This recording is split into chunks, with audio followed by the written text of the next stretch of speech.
The following is a live sports presentation on Glycon.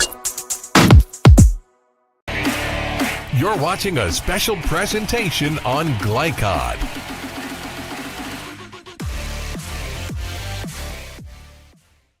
A fun evening of district championship soccer here this evening, as we have got a doubleheader that should delight you here this evening. Justin Kalen on the call for you this evening. I'll have John O'Hara joining me here coming up here in the pregame as we are live from Henry Clay High School. It is Dr. Robert J. Bell Stadium as we'll get set for what should be a fun battle. Bryan Station, the defenders, 15-3-4 on the season, set to do battle with the 14-2-1 Henry Clay Blue Devils. That game will be followed by the girls Henry Clay team and Frederick Douglass doing battle in the 42nd District Championship here this evening. Should be a fun night of soccer. Looking forward to it. We'll bring you your pregame coming up after this break. Stick with us. You're watching 42nd District Championship Soccer here this evening on Glycon.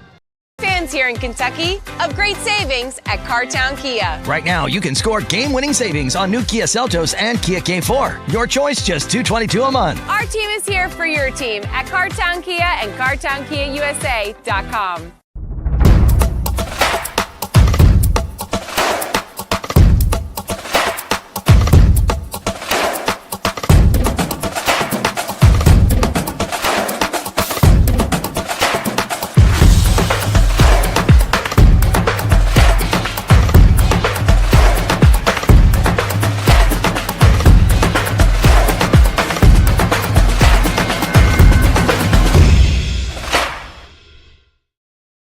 No one college can be all things to all people, but Bluegrass Community and Technical College is as close as it gets. We're affordable, like you've got a great chance to graduate with little to no debt affordable. Flexible, with in-person, online, and hybrid programs. And you can easily transfer your credits to continue on to a 4-year university. So while we can't be everything to everyone, we can be a lot of things to you. Learn more at bluegrass.kctcs.edu. Listen up. In a world overwhelmed by noise, we live life on simpler terms. Our terms. No agendas, no drama. Our road, our rules. Let's ride. With Fast Signs, see the visual possibility in your business. See it in lights and flags, on a van, in metal, on the floor, in color. With signs and graphics, you can say anything, do anything, be anything. So make your statement. With your masterful team of visual marketing experts, anything is possible. Fast Signs. Make your statement. Stuck on the road? Call Martin's Peterbilt Mobile Service. Our 24/7 commercial roadside service, truck and trailer repair, and warranty service will have you back on the road in no time. Call us 24 hours a day, 7 days a week. Martin's Peterbilt, keeping you rolling. Whether it's your first time or your latest, let Tim Rose find your dream home. Tim is a licensed real estate agent with Keller Williams Bluegrass Realty in Lexington. Tim is a seasoned and fair negotiator who's willing to go far and wide for clients all over Kentucky. Check out hashtag Tim Rose Sold across all social media where pricing matters. Tim Rose and Keller Williams Bluegrass Realty. Together, we do more. You're watching a special presentation on Glycon.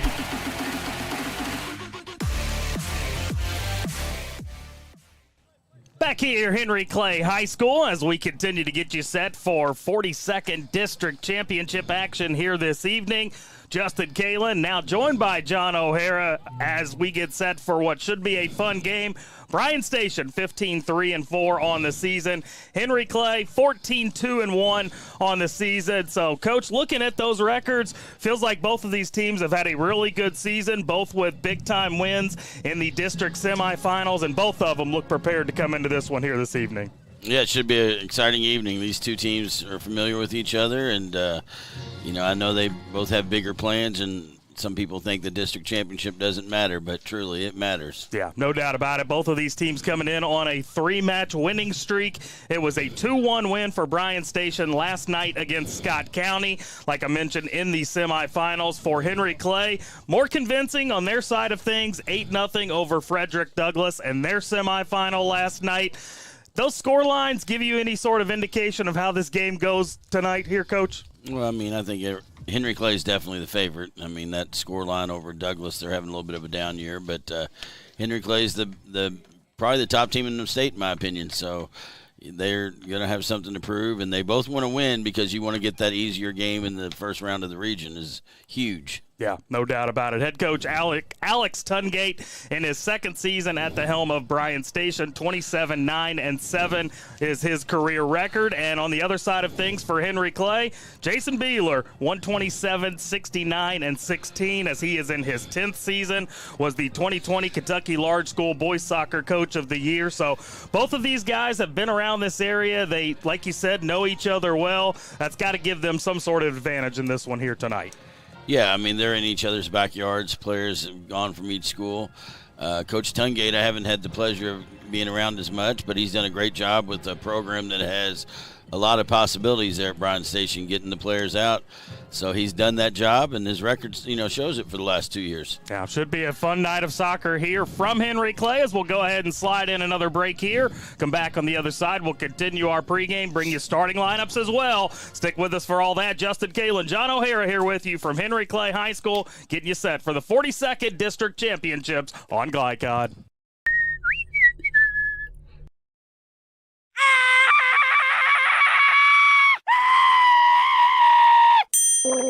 Leaves and other dirt and grime are no match against the experts at Suntime Pools, your BioGuard dealer. Weekly service, computerized water testing, or just need advice. Our reputation has made us the company of choice for all your pool needs. Visit us today for a full line of BioGuard swimming pool products.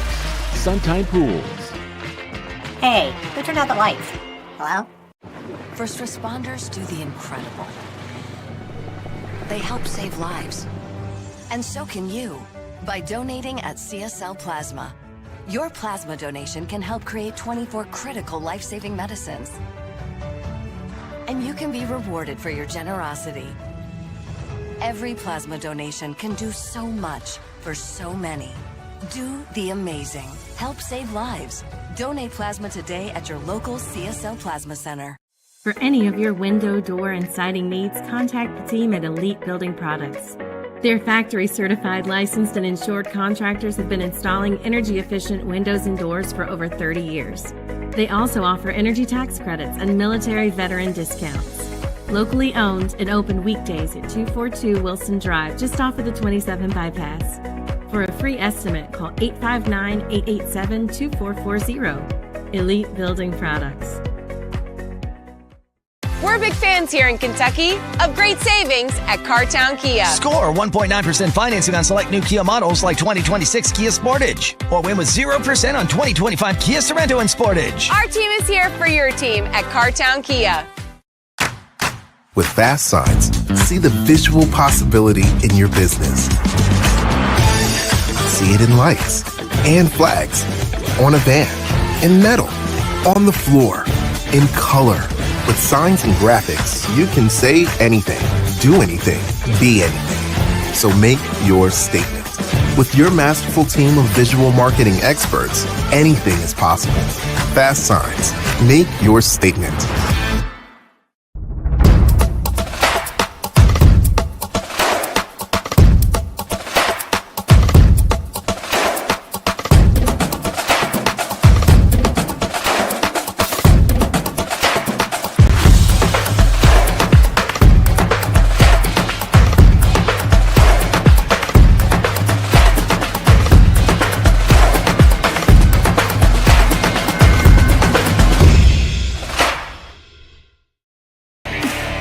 You're watching a special presentation on Glycod.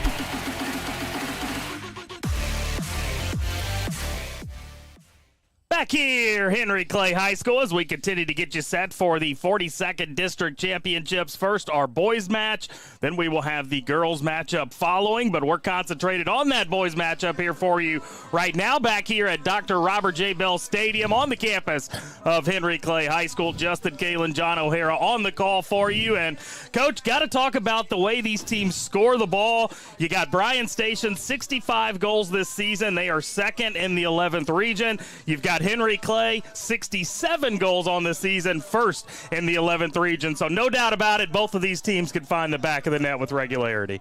Oh, yeah, there's a lot of individual talent on each team, and I think both teams are also playing well together, and they have some players that complement each other. So that's going to provide for an exciting offensive battle. Yeah, great goalkeeping as well for both of these teams, allowing under 1 goal per contest. So what do you expect to win out here this evening? Will it be a lot of goal scoring, or will it be the goalkeeper stepping up? Last time these two teams matched up, it was a 3-1 win for Henry Clay.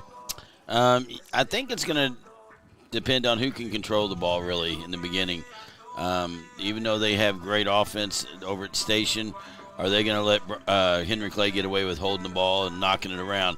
Henry Clay has great offense, but they also like to maintain a lot of possession, not as direct.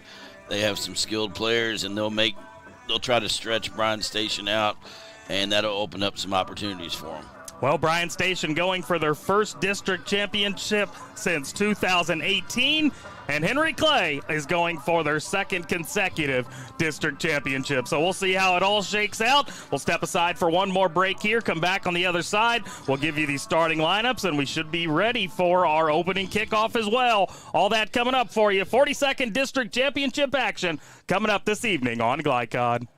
Proudly based in Jessamine County, R.J. Corman Railroad Group has been serving North America's railroad industry since 1973.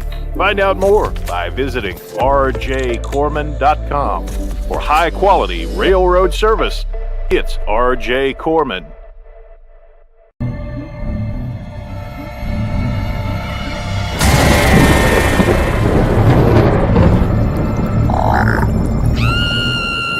Central Kentucky, don't be afraid of your pool water. Talk to the experts at Suntine Pools, your BioGuard dealer. For over 50 years, our reputation has made us the company of choice for all your pool needs. Visit our store for a full line of BioGuard products, equipment, and accessories. Have your swimming pool sparkling in no time.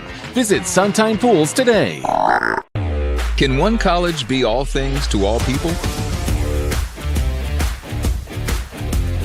Bluegrass Community and Technical College can. Learn more at bluegrass.kctcs.edu. Home of excellent service, support, and satisfaction, Lexington Outdoor Power Equipment is your one-stop mower shop. Family owned since 1985, Lexington Outdoor offers top brands like Husqvarna, Toro, Grasshopper, and Echo. Plus, free pickup and delivery. Located just 2 miles west of Douglas High School, they're open weekdays and most Saturday mornings. For more info, stop in or visit their website at lexoutdoorpower.com. Lexington Outdoor Power Equipment, the right equipment for the right job. The Martin family has been in the trucking industry for over 3 generations. My grandfather started this company selling salvage parts in the 1960s, and we're celebrating over 20 years as a Peterbilt dealer. Although we've grown and changed over the years, our focus has always been on you. We get it. When your truck's down, you're not making money. That's why we keep thousands of quality parts in stock so you can get back on the road as soon as possible. At Martin's Peterbilt, relationships matter, and that's why we've been around for generations. Come see us. You're watching a special presentation on Glycod.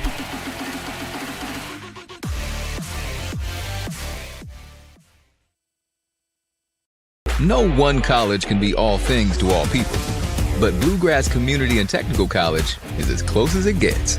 We're affordable, like you've got a great chance to graduate with little to no debt. Affordable, flexible, with in-person, online, and hybrid programs. And you can easily transfer your credits to continue on to a 4-year university. So while we can't be everything to everyone, we can be a lot of things to you. Learn more at bluegrass.kctcs.edu. Listen up. In a world overwhelmed by noise, we live life on simpler terms. Our terms. No agendas, no drama. Our road, our rules. Let's ride. You're watching a special presentation on Glycod.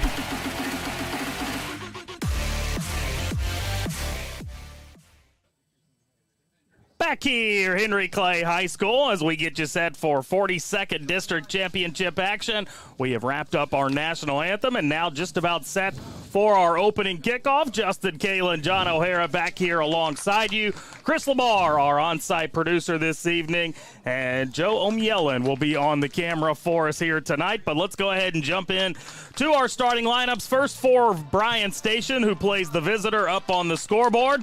They will have Luke Majors in goal, a senior for them. Felician Zilomba will get the start wearing number 3, a sophomore. Stephen Green, a junior, wearing number 7. Elkin Maldonado, a sophomore, wearing number 10. Joaquin Garant wears number 12. He too is a senior.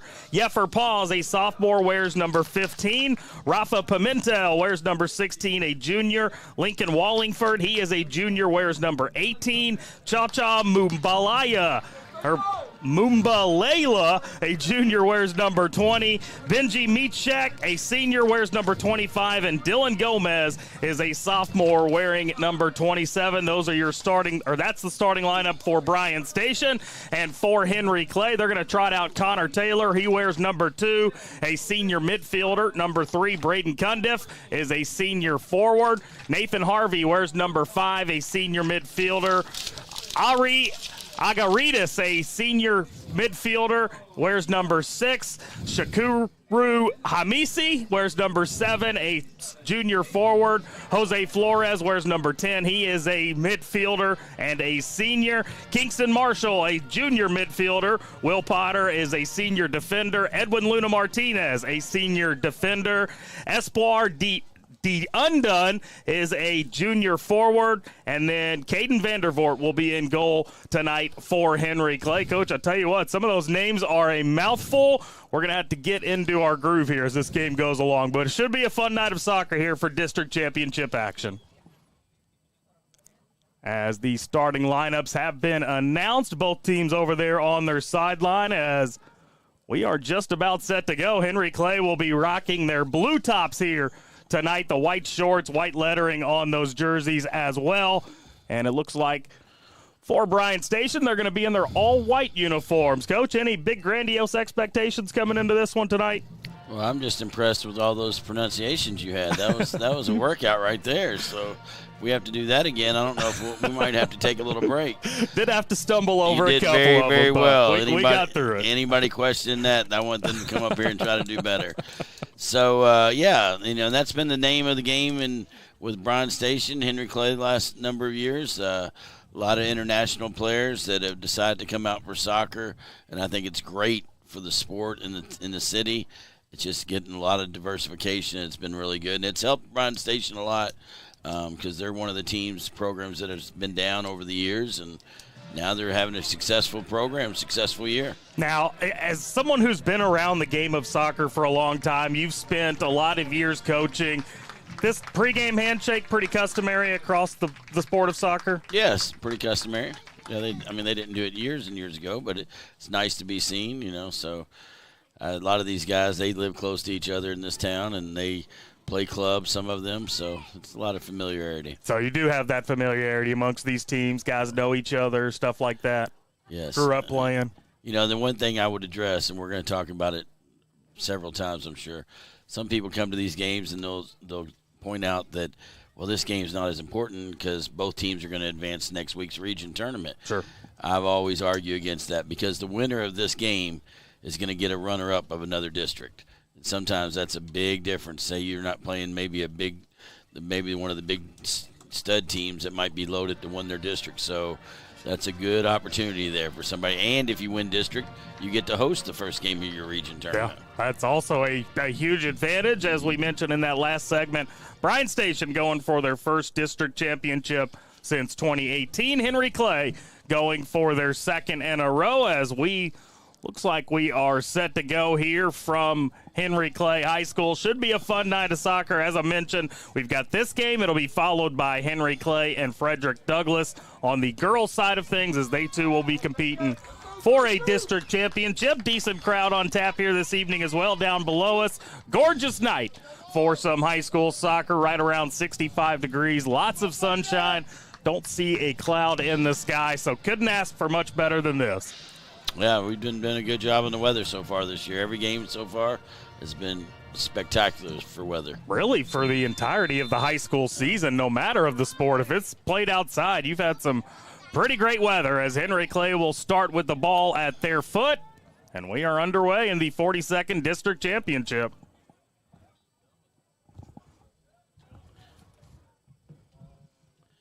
Yeah, and right away you're going to tell Henry Clay loves the possession.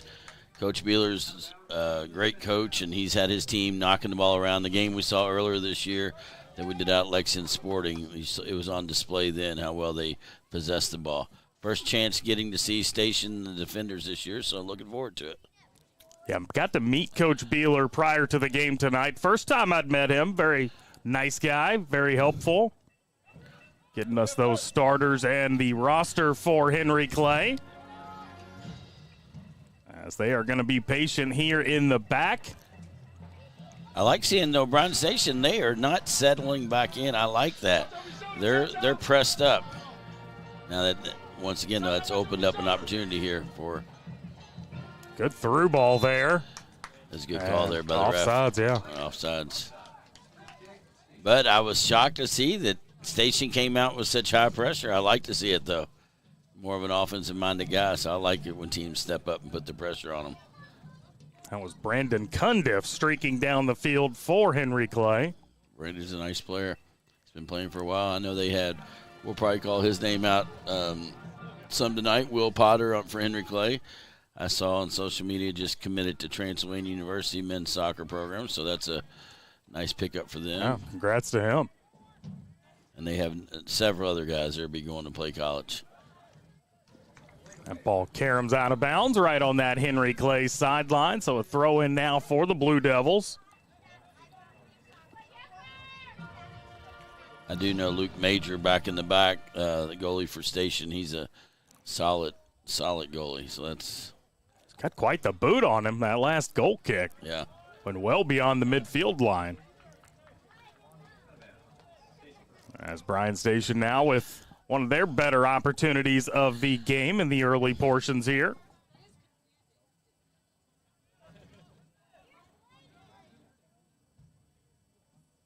Waiting for somebody to get open, and he just launches it down there. Good strong arm there on the throw-in. Field's big. That's what I love about all of our fields in Lexington. They're good size. It's great for playing soccer, high school soccer on. What's the difference in playing on a field like this? Looks like the turf surface down there versus maybe a natural grass surface. I think a lot of your players like the grass, but this time of year, if you were playing on grass, it would just be destroyed because it gets so much wear and tear. It's not that people want to argue what's better. I'm like, I love grass too, but, 3 months into the season and you've had football, girls, boys, soccer, just different things, practices. And you look at a field like this, it's pristine, gorgeous. Oh, yeah. Fayette County schools, they've come under a lot of scrutiny for some things, but what they've done with their athletic facilities has been excellent. Blue Devils continue to be patient in the back. There. Yeah, great move there, and then knocked out of play. Number 7 there for Bryan Station. That was nice. That's Stephen Green. Now a throw in here for Mabalala. And trying to go all the way back. Wow. That was a dangerous play there. Luckily knocked out of bounds. Same young man right there with applying the pressure, number 7. There's a bad drop back there by Henry Clay. Not expected. A goal kick here out to the left. Henry Clay really being patient here in the early going of things, allowing some space to open up, trying to find that space. They will. And now a takeaway. Stephen Green, number 7 again, active for Bryan Station here in the early stages, as we've played nearly 5 minutes in this first half.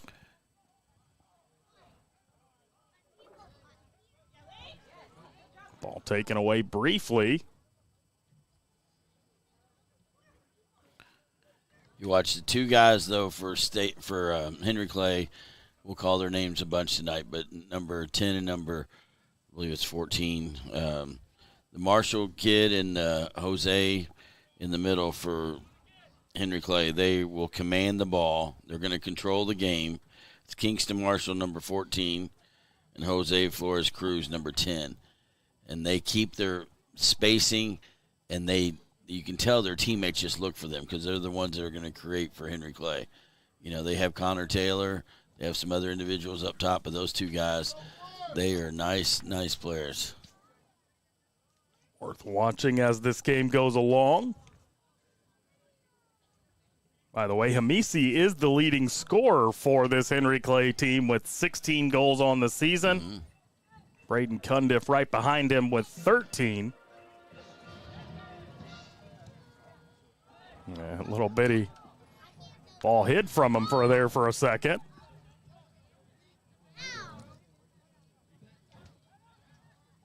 Now Station with one of their better opportunities of the game so far, and it's promptly taken away.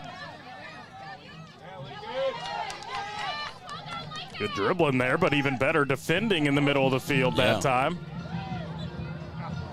And we're going to get a whistle and a stoppage of play, but they're going to play it really quickly here. Hamisi dumping it off. Number 7, he's only a junior, I believe. He is a nice player, too. They just have lots of players that are just a lot of individual skill. They'll stay here with Henry Clay as that ball going out of play. Do have the band going through some practice over to our right. A little unusual to hear them playing, just practicing as this game's going on.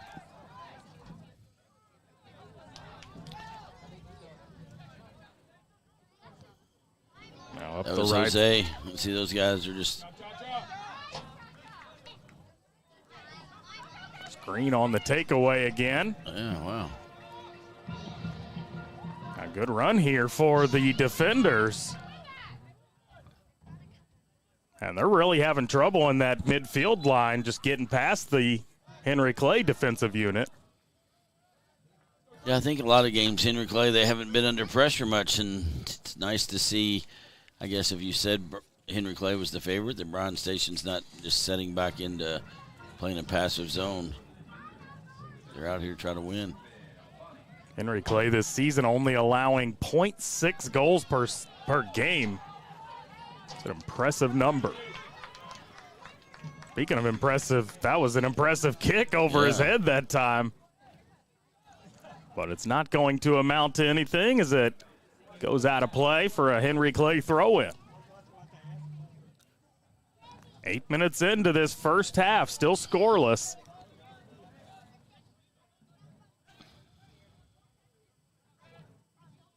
That's Agaritas giving that ball away to his teammate. Now he gets it back. Hamisi trying to go through a defender's legs there, but it's taken away, at least briefly, before Luna Martinez tracks it down. Yeah.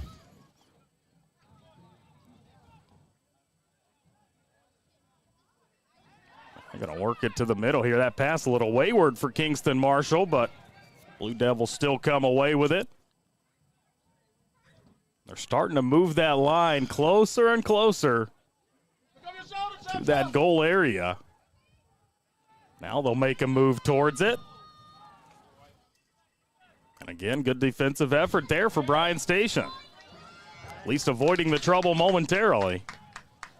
And now they're actually going to get it back. I believe that was Cundiff on the wing with a little dribble trying to get into the box until he lost possession, number 3.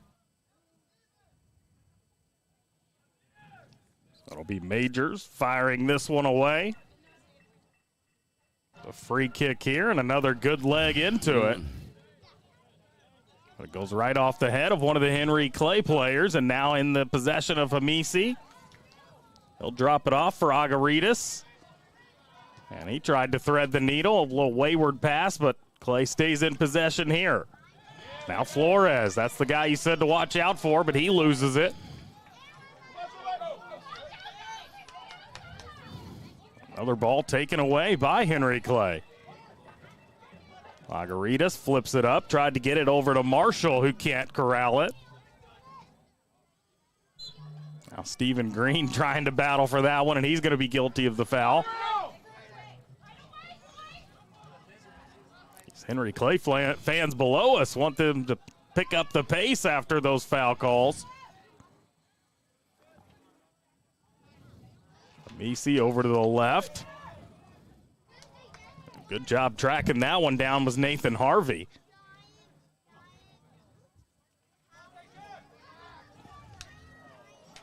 He tried the blind no-look pass. Nobody was there on the other side. It'd been a good time to transition and switch sides with the ball, but somebody needs to be there. Don't see the no-look pass in soccer all that often. At least not at this level. As Hamisi trying to send one up. Good idea. Flores.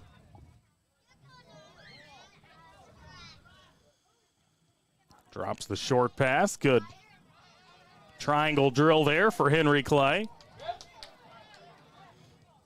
And looking for Cundiff, but just a little bit long as Majors is able to come out and take it no problem.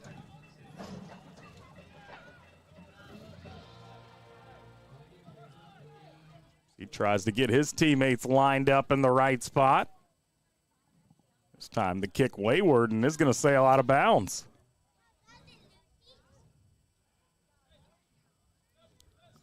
The longer this game goes, where it's tight, I mean, to me that would benefit Bryan Station a little bit. How so? Well, I just think if you're the favorite, you're going to start pressing yourself a little bit. It's hard to stay loose when you know you should be winning. And it'll also give Bryan Station confidence. Sure. If Henry Clay was come out here and get a couple quick ones, that's going to kill any confidence they may have. They've had the ball up on attack a little bit. Coach Tungate's got to be pleased so far. They definitely controlled possession here in the early going as Agaritas can't keep that one in play. So the throw in upcoming now for Bryan Station.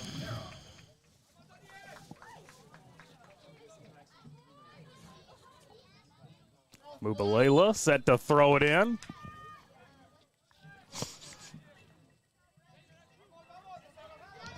Right back into that Henry Clay back line, who's done a tremendous job so far controlling possession from that back line.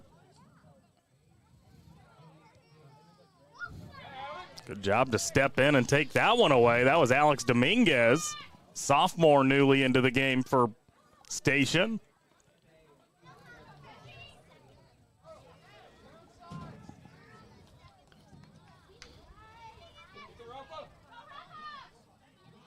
Now Marshall will drop it off. He'll work it to the middle of the field. Has to avoid the official there.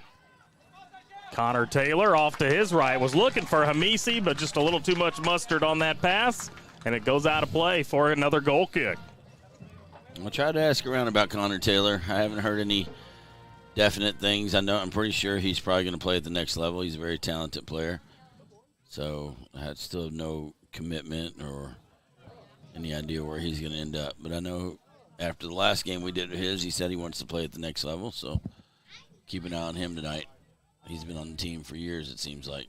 Some of these guys have. Yeah. They're part of the state championship team last year, and then some of them were a couple years ago when they were loaded. They were young players, but they were still part of the program.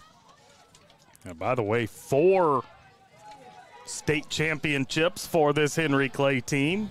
Aside from last year, 1991, 2010, and 2019 is Bryan Station with an opportunity here, and they find the back of the net.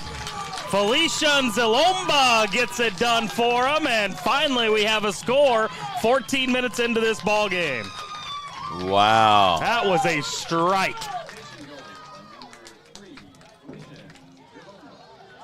Technically in the 15th minute here, but wow, what a start there by Bryan Station. They were kind of just bidding their time, making sure that Henry Clay couldn't get anything going on their end, and lo and behold, they find a score on really their first good opportunity of the night, Coach.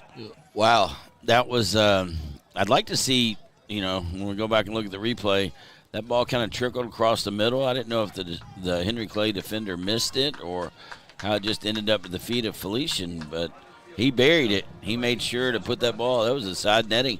Well struck. Yeah, beautiful, beautiful goal there as Bryan Station jumps on top, 1-0. Still haven't changed the scoreboard yet, but I can assure you that ball did find the back of the net. And I can assure you somebody from Bryan Station will remind them to change the scoreboard. That's always funny to me. Everybody knows the score, but it's got to be up on the scoreboard for it to count. And now a stoppage of play after a foul call. I believe Felician, if I'm not mistaken, his older brother, I may know a young man named Moses who played at Tate's Creek in Transylvania. That's his little brother Felician, who I used to remember seeing when he was about 3 years old. He's grown up a lot. Small world. Tell you what, you see a lot of great soccer names, but when you look at his name, Felician Zalomba, I mean, that sounds like a soccer player. Yeah. Like I said, his brother's name was Moses. That was even better name. Played 15 minutes into this first half. Free kick here. As trying to head that one in as it goes over the top. Connor Taylor. Connor might actually have a crack at that from the distance. It was about 30 out. The sun is actually in the eyes of the keeper for Henry Clay. And I'd almost bet this time of year, since this is the early game, I think the second half that sun won't come into effect for Bryan Station when they switch ends. It's definitely worth noting. He keeps putting his gloves up over his face, trying to block that sun. Big difference out here. Might have caused him some issues allowing that last goal. As Henry Clay looking to even it up here. With 24 to play here in this first half. Play 2 40-minute halves. Again, this game will be followed by the girls' 42nd district championship.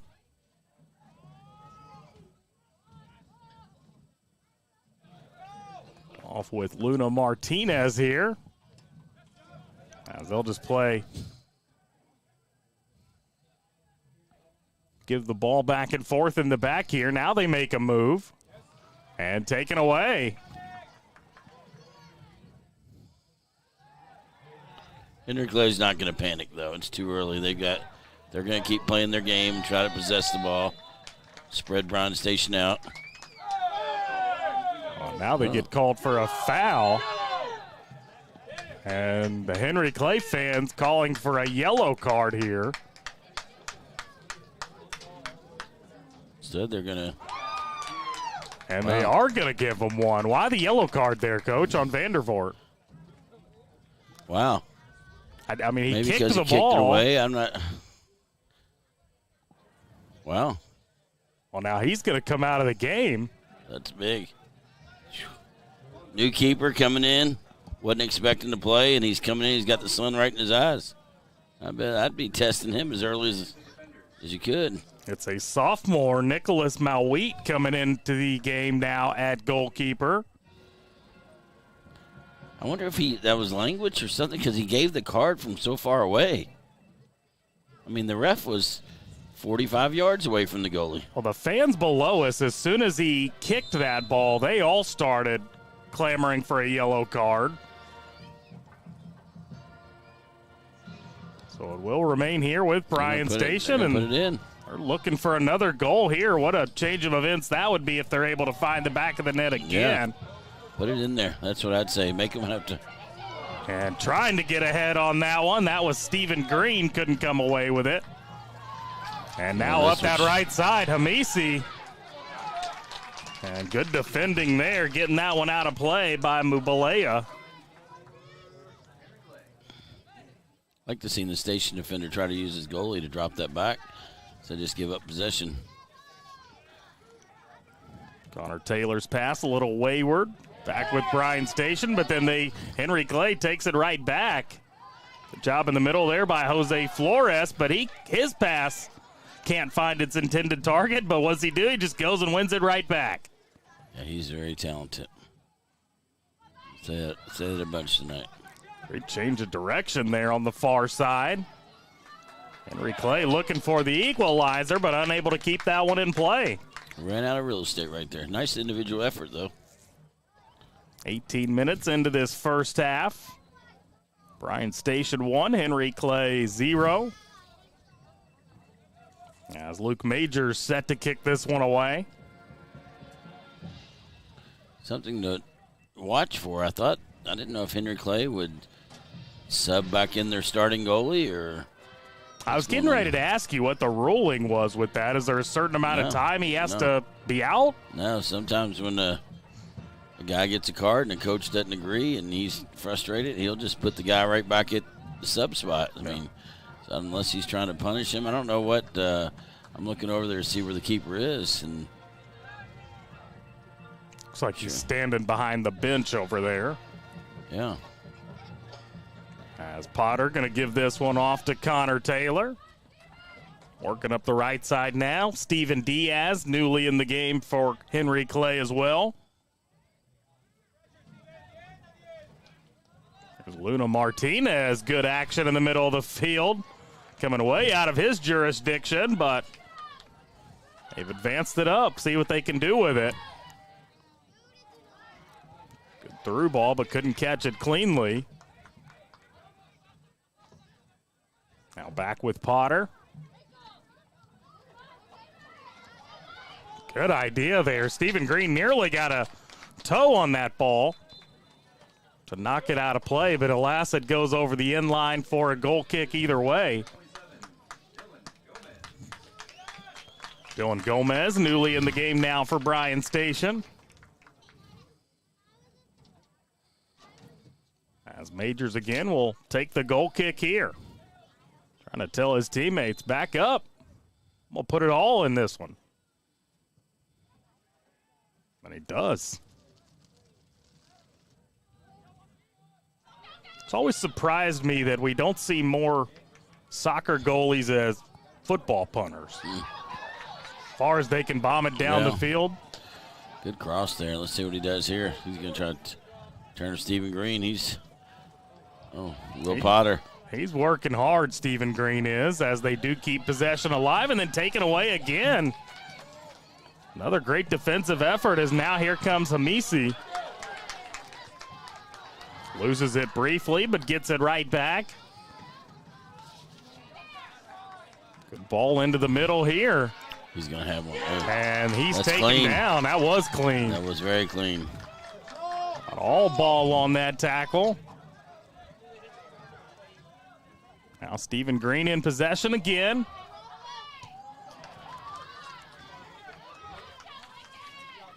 That's Wallingford dropping it back. So he gets it to the foot of Grant.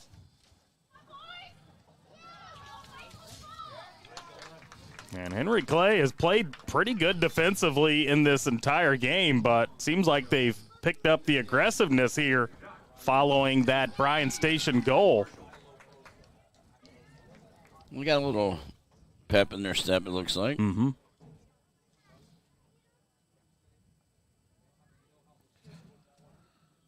Watching over here with Stephen Green. He's a junior. He's going up against Will Potter, who was a senior. So I'm sure they've had some battles before being in the same district. It's been fun watching them so far through the first 22 minutes or so of this game. They're really going after one another as that pass entirely too long, going out of play. Wish I could reach out to Coach Beeler right now. It seems like, to ask him a question, it seems like Connor Taylor has kind of dropped back into the play. Earlier in that game, he was up a little bit situated more up top, and he's trying to create more from the back here. Speaking of Connor Taylor, there he was on the pass. By the way, Yeffer Paws back on the field for Bryan Station.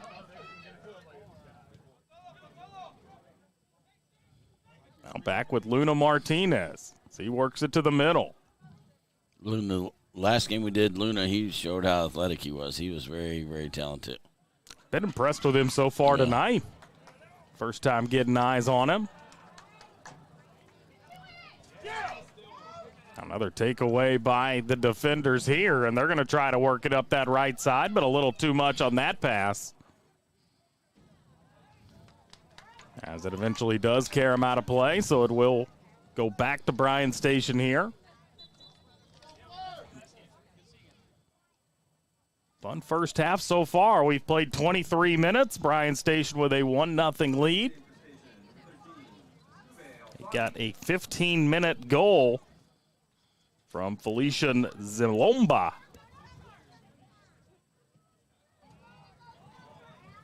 Now they, too, look like they've picked up the intensity defensive-wise.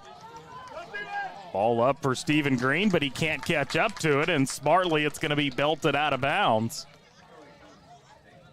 Quick throw-in taken. Back with Green. He'll slide right through two defenders there. Tried to nutmeg one at the end. Couldn't quite get it through his legs, and now Loomer was not having the nutmeg. He was not. Now back the other direction comes Henry Clay. They've done a good job tonight being patient, allowing space to open up on the field. They just haven't been able to take advantage of it quite yet. Feel that cooler air coming in that window. The temperature has dropped in this game a little bit. And Henry Clay always sits down here in this little bowl, so it'll get a little cooler down through here. Does that affect the play on the field at all? It's not that cool for these guys, but we got a little bit colder, yes, but. Diaz with it in the corner here. Amisi trying to put the moves on his defender and has a crack at it and misses the goal, but a great-looking opportunity there for Henry Clay. Good effort by the station defender there also on the recovery. They're going to give a corner to Henry Clay as well, their first corner of the night. Actually, the first corner for either team so far tonight. And it's going to be Kingston Marshall giving it a go. They're pretty dangerous on these two. He serves a nice ball. That's a great ball in. See how high Hamisi got there? I was wondering if you saw that. He was. It wasn't just his height. He hung there for a second. That was nuts. I was like, what is going on? Look at this quick counter, though. Wow. Oh, he just had one more to beat. Had a teammate streaking beside him as well if he could have gotten up there a little bit quicker. Now back with Clay. Diaz sends it up, but his pass intercepted, but he's able to get it right back, but only briefly. Oh, he's got to look for the feet. Try to play it. You can see the young man was frustrated. He just gave up possession. Marshall in the middle trying to give it away to a teammate, but he ends up giving it away to Bryan Station. A good ball up. That's Alfani chasing after it, but he's unable to catch up to it. We've got under 14 to play here in the first half.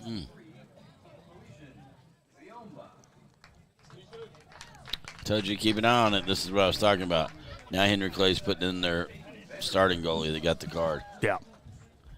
Just allowing him an opportunity to calm down over there. I was wondering. I was like, if you're going to keep him out that long, I don't really. That's interesting. Maybe he was letting him calm down. Yeah, you're right. Well, now it's a completely different sideline for him. If you look down there, he doesn't even have to battle the sun. What a difference 5 to 7 minutes can make. Yeah. Completely covered up. Foul call will give the ball back to Henry Clay. Bryan Station has to be feeling pretty good about themselves right now.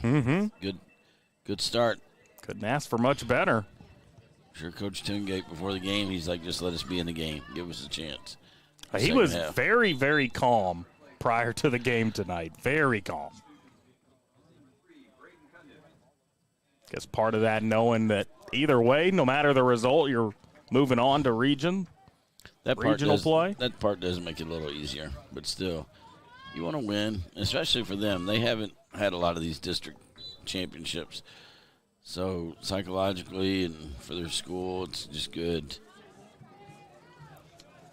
Well, they've only advanced to the regional round 2 times. Yeah. This will make the 3rd year. As Henry Clay trying to knot this thing up, but goes off the side of the goal there. And they're going to give a corner kick. They're going to say that was touched by Majors. Wasn't sure if he touched it or not. It went off the post. As that'll give Henry Clay their second corner kick of the evening. Again, that looks like Kingston Marshall set to take this.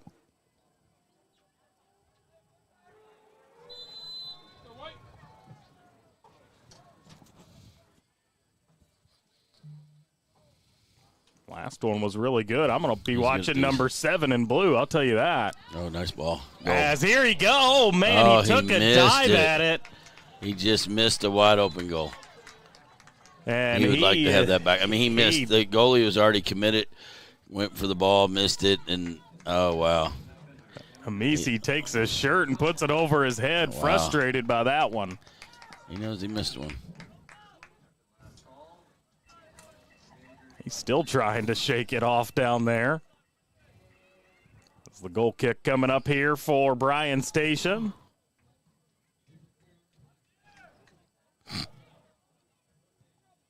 Oh, wow, big leg there. Yeah.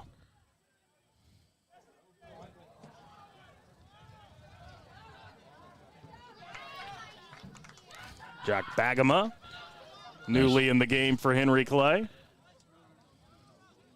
Number 4 in blue, he's got it now and loses it out of play. And he's frustrated by it.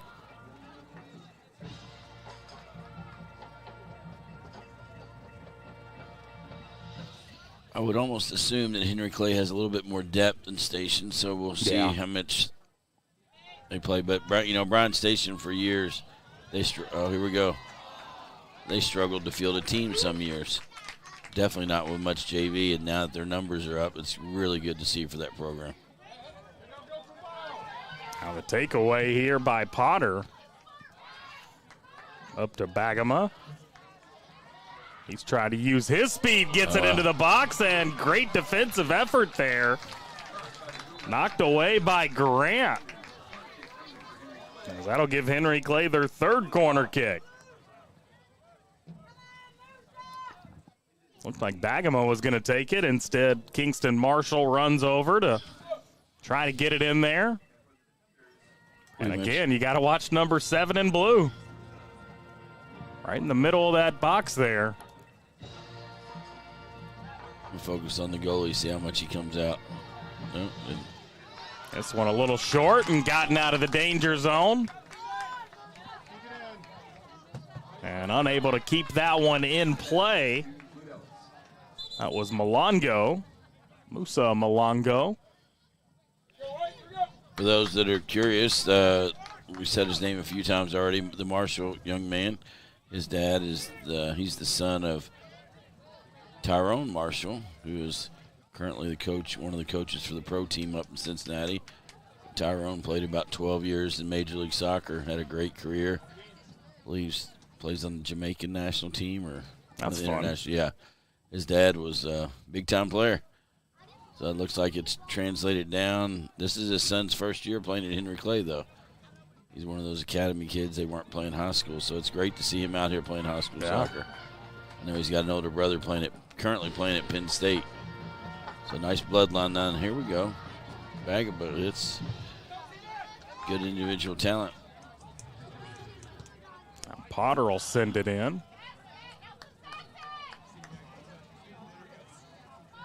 Marshall tracks it down. Now in the middle with Flores. Haven't called his name in a few minutes. Good through ball by him, though, as the shot is going to be a little bit wayward, but another good opportunity there for the Blue Devils. Yeah, they've increased the pressure a little bit in the last 10 minutes, it seems like. Doesn't feel like we've been on the left side of the midfield line in quite some time. Henry Clay, I mean, Bryan Station can't keep affording to live like this, live in the last 30 yards, because Henry Clay will create something, create a goal. Now Majors to that midfield line, And a stoppage of play as we're going to get a foul called on the defenders with just over 7 minutes left here in this first half. Bagamo with the good run. Able to get past Green there. Now Green putting on the pressure. Those two guys battling right in front of the official. And he finally blows that whistle and calls the foul.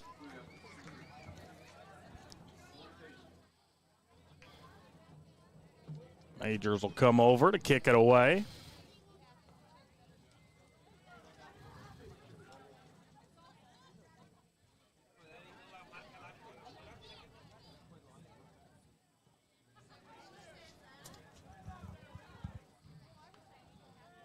Good battle for that one. And it's going to be one out by Bryan Station. But coming back to win it is Henry Clay. Now Marshall. Quick ball up on that right side. Bagama.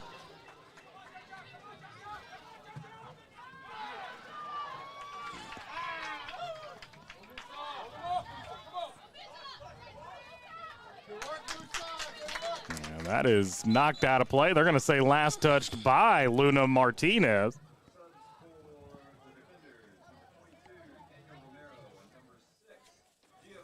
Daniel Romero and Giovanni Saracero coming onto the field for Bryan Station.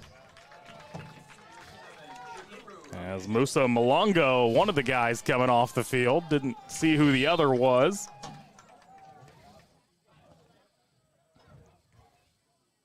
Green gets it in here.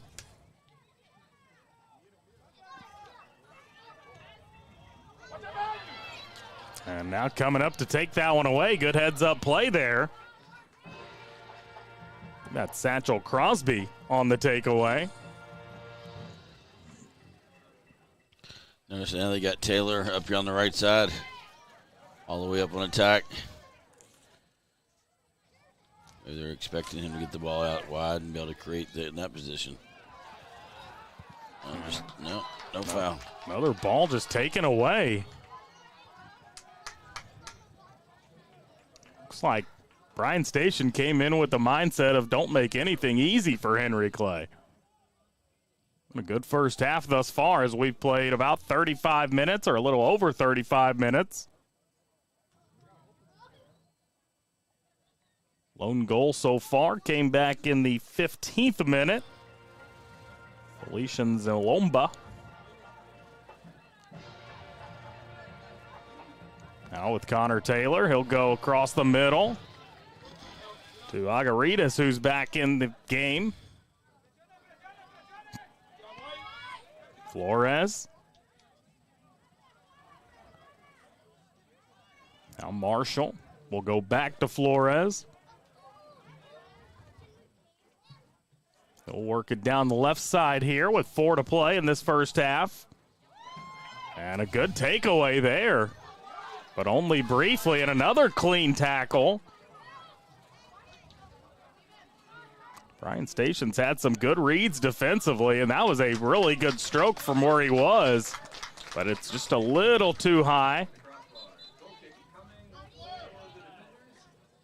And another goal kick upcoming for Luke Majors. Alex Dominguez back on the field for Bryan Station.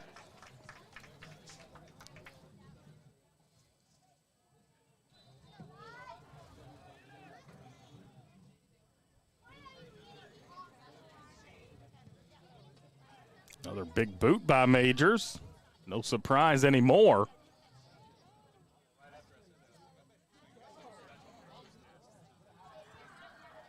Now they're going to drop it back.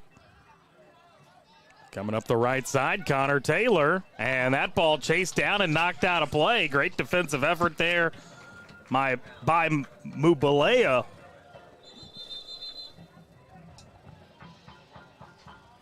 So we get a whistle and stoppage of play. And another whistle and stoppage of play. That's they're taking the throw in just a little too far up. Well, they want him to go way back. Now they finally get it in. Taylor into the middle of the field. Good attempt here as Marshall had a crack at it. Possession still alive, but that's going to be an easy save there for Majors, who just falls on top of it. But just over 2 minutes left here in this first half of play.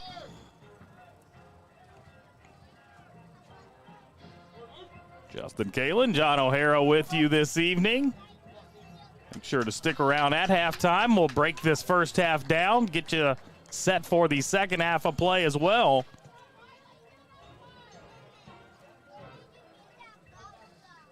As Green set to trigger the throw in. Even Bryan Station is doing a good job spreading the field. They are, yeah. Oh, that's a foul. And Green does get taken down. That is going to be a foul. Going to be a card, too. Absolutely. That's going to be on Edwin Luna Martinez.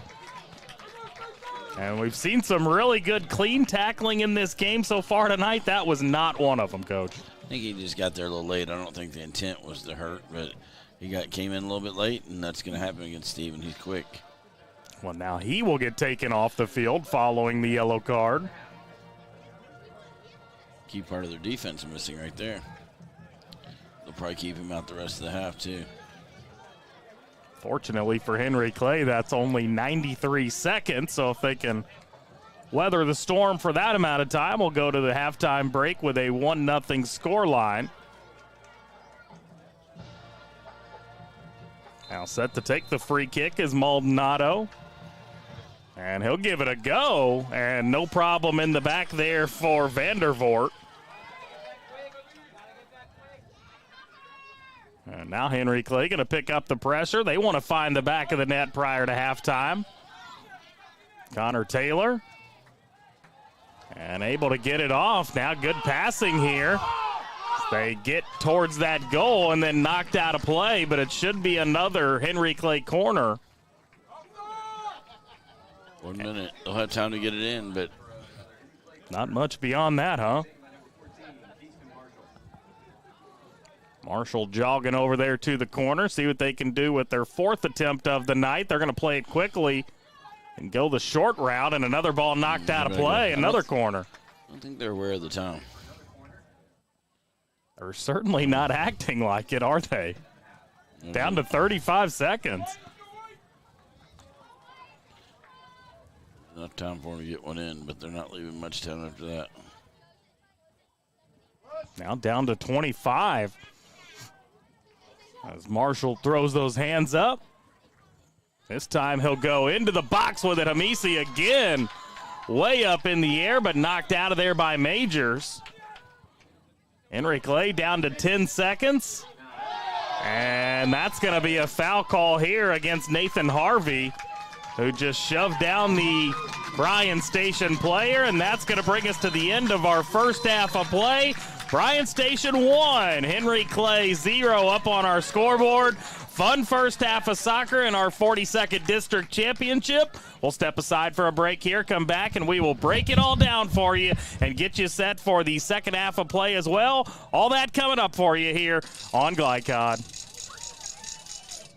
Proudly based in Jessamine County, R.J. Corman Railroad Group has been serving North America's railroad industry since 1973. Find out more by visiting rjcorman.com. For high-quality railroad service, it's R.J. Corman.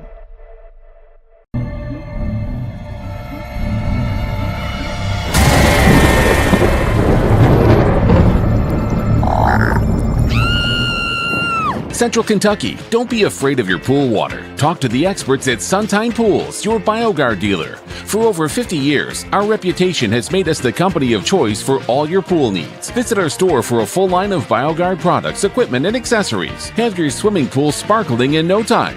Visit Suntine Pools today. Can one college be all things to all people?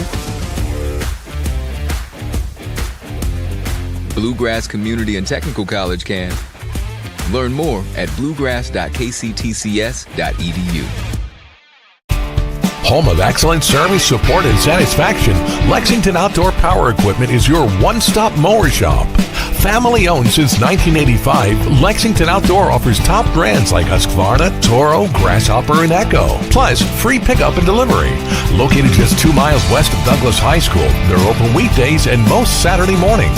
For more info, stop in or visit their website at lexoutdoorpower.com. Lexington Outdoor Power Equipment, the right equipment for the right job. The Martin family has been in the trucking industry for over 3 generations. My grandfather started this company selling salvage parts in the 1960s, and we're celebrating over 20 years as a Peterbilt dealer. Although we've grown and changed over the years, our focus has always been on you. We get it. When your truck's down, you're not making money. That's why we keep thousands of quality parts in stock so you can get back on the road as soon as possible. At Martin's Peterbilt, relationships matter, and that's why we've been around for generations. Come see us. You're watching a special presentation on Glycod.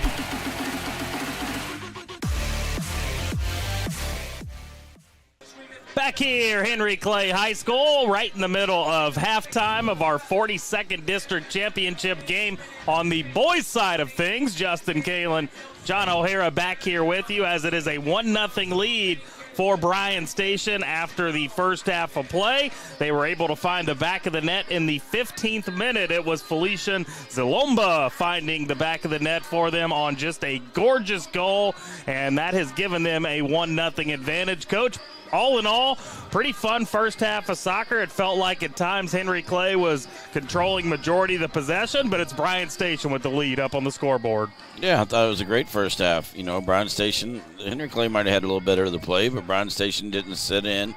They tried to have their opportunity to attack, and they have the pieces to make some opportunities for their team. Coach Tungate's got to be pleased, and, you know, I'm sure they'd like to get another one to start the second half. As we take a look at that goal from the first half here, just an absolute beaut that got Bryan Station the lead, and both teams over on their sidelines going through things with the coaches. All in all, not exactly the first half that we were expecting as Bryan Station leads here at half. Yeah, I mean, that's a little bit unexpected, but I'd say Bryan Station, they have big goals, and they probably were coming in, you know, they're wanting to pull the upset. So in their mind, they're not that surprised. For what it's worth, 27th meeting between these two teams since 2002. Henry Clay holds a 23-2-1 advantage. So quite a surprising first half. We'll see if the defenders can keep it up in the second half of play, as we'll go ahead and sneak away for another break here. And we will be back with more 42nd District Championship action here on Glycod. We all make choices about alcohol. Kids make choices whether to drink or not. Bye, Dad. Bye-bye. Remember, I'm going to Alex's party tonight and sleeping over. Have fun. Hey, remind me about that party again? And adults make choices whether to talk about it. That's true of parents and every other trusted adult in a kid's life. Kids want to know our expectations, and they want honest answers in everyday conversations. So talk with your kids and help lead them on a positive path. Because when you talk, they hear you. For any of your window, door, and siding needs, contact the team at Elite Building Products. Their factory-certified, licensed, and insured contractors have been installing energy-efficient windows and doors for over 30 years. They also offer energy tax credits and military veteran discounts. Locally owned and open weekdays at 242 Wilson Drive, just off of the 27 bypass. For a free estimate, call 859-887-2440. Elite Building Products. You're watching a special presentation on Glycod.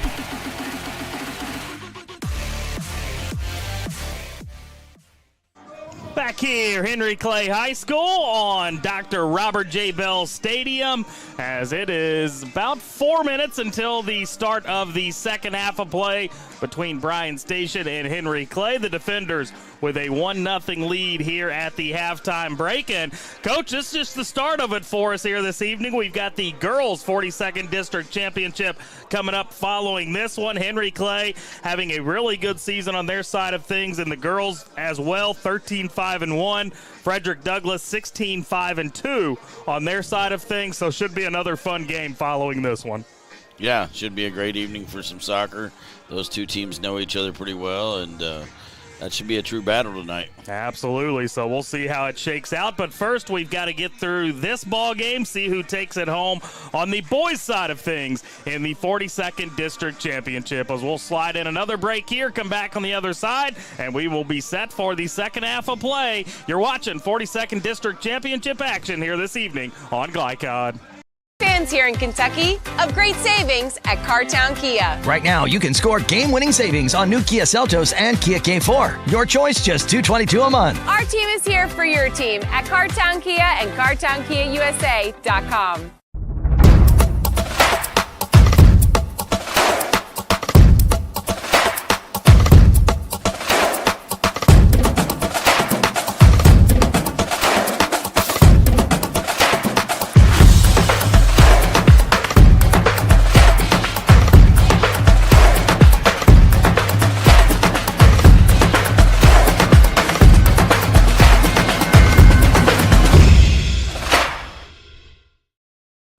No one college can be all things to all people, but Bluegrass Community and Technical College is as close as it gets.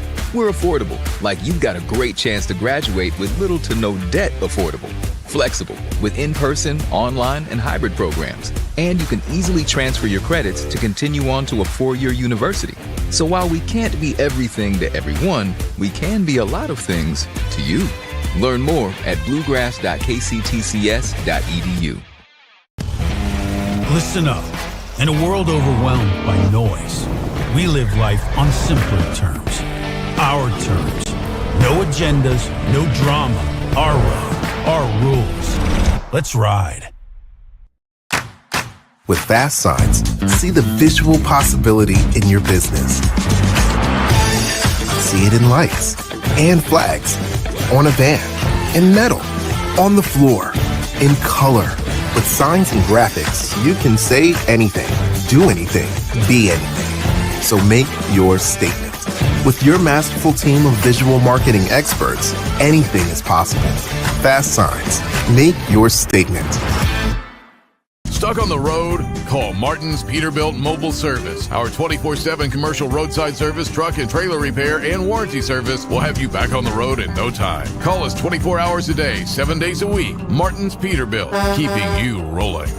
Whether it's your first time or your latest, let Tim Rose find your dream home. Tim is a licensed real estate agent with Keller Williams Bluegrass Realty in Lexington. Tim is a seasoned and fair negotiator who's willing to go far and wide for clients all over Kentucky. Check out hashtag Tim Rose Sold across all social media where pricing matters. Tim Rose and Keller Williams Bluegrass Realty. Together, we do more.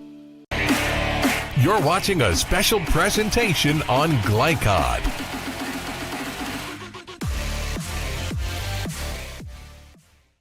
Both teams making their way back out onto the field as we are just about set for the second half of play in our 42nd District Championship here this evening. On the boys' side of things, we do have the girls' matchup coming up following this one, but it is a 1-0 Bryan Station lead here at the halftime break, as there you see Henry Clay making their way back out onto the field. Bryan Station will quickly follow them out. Justin Kalen, John O'Hara here with you this evening. Chris Labar, our on-site producer, Joe O'Mullen on the camera for you here tonight. Coach, any big expectations for this second half? Does Bryan Station switch some stuff up? How does Henry Clay attack things to try to get back in the game? What do you think happens here? I don't expect any big changes from Henry Clay, at least at the beginning of the half. They've had their opportunities. Yeah. I'll be curious to see how Station adjusts to the second half.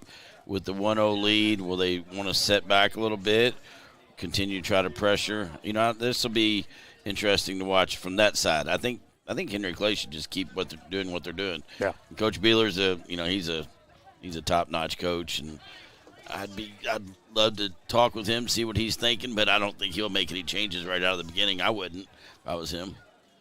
And you mentioned they definitely had their opportunities. 5 corner kicks in that first half of play. Bryan Station did not have one on their side of things, so definitely certainly a bunch of opportunities. They had a number of really good looks at the goal as well, not off of set plays, so we'll see how it shakes out here in this second half, as it will be Looks like Bryan Station ball to begin the half. You can just look at Henry Clay right now. They don't have I don't think they have any worry in them right now. This much time. Yeah. If it's 10 minutes to go, you tighten up a little bit. Right now, Sure. the whole key is just playing your game, being relaxed. You can't get it right all back at first 2 minutes of the half. All right, we are underway for the second half. 42nd District Championship on the line. That was Bryan Station going. What would be huge if somehow, some way, Station could score first in this half. That would change the whole dynamic. And Absolutely. That's something that would be very interesting. Worth noting, they have not won a district championship since 2018. And you mentioned their record against Henry Clay over the years. Henry Clay's been the dominant. Yeah, it's not. I kid them because their district has been so easy for them for years. But Bryan Station has something to say about that this year. And Coach Tungate, he's turned the program around a little bit. It started a little bit before he got here, though. They're getting the number of kids out. That's the key. You have to have numbers. What's that old saying you have? It's not about the X's and O's. It's about the Jimmies and the Joes. That's right, yep. Well, they've got, I don't know if they have Jimmies and Joes. They've got some Jose's and some guys like that, but they've got the players, and that's good. I love it. Love seeing these kids get the opportunity that weren't playing before. Speaking of opportunity, it was a great opportunity for Satchel Crosby on the other end of the field. But a good save by Luke Majors. It looks like Station's only playing. Wow, they're playing like a flat three in the back. How does that change things? Well, it just means they're pushed up a little bit more. They're not, they're bringing some guys back. I don't know if they'd consider the Greens probably. I mean, now they got 4. Some guys dropped back a little bit, but that initial is 3. That's good. I'm one of these that likes to take chances. Let's go get another goal here. Oh, look at that nice individual effort. That's wow, amazing. Did you see that spin? Yeah. Wow. He's wowed us a couple different times now tonight. As this one going to carry him out of bounds for a goal kick. Actually, the dreaded, you take a shot. Used to get some ribbon for this. It actually went so far wide, it's a throw-in. That is a throw-in. Yeah, you're right. That's when you get a little harassment that your shot missed the goal by that much. The wind had something to do with that, too. That sun completely set now behind us, so that's no longer going to be an issue on this end of the field. No. As Taylor takes a shot, and a good save there by Majors, and an even better clearance out of bounds. But really a nice look there from Connor Taylor, hit it pretty square. Yep. Good save by Major. They got to be ready for the rebound, though. That could have been an easy tap. Yeah, absolutely. Henry Clay. Surprised Amisi wasn't there. Seems like he's been in the right spot at the right time all night. Let's watch Majors here on his goal line, see how much he comes out. He needs to run right through the Henry Clay. Whenever a goalie gets trapped back in there, they can just run through it because they're not getting called for a foul. Marshall will take it long here. Does find the head of one of his teammates. Now Taylor with another chance. He's going to have another crack at it. And no call in the box. I like the no call. But Taylor remains down. Now he gets up. Good defense there by Station. And now we've got a Bryan Station defender down. Let's take another look at that contact in the box here. See how good of an opportunity Connor Taylor had, but a hard takedown. Looked pretty clean. Like you said in the first half, don't think there was any ill intent behind it. No. Still pretty clean first half all in all. Yeah. I mean, I know we had a yellow card, but I don't think that was for anything malicious. Couple of yellow cards in that first half. Yeah. Was the goalie Caden Vandervoort and Edwin Luna Martinez the guilty parties on those yellow cards. As Bryan Station set for the throw in here. They lead 1-0. So we've played nearly 4 minutes into this second half of play. Speaking of Luna Martinez, he's back in the game after sitting the final 93 seconds of that first half due to the yellow card.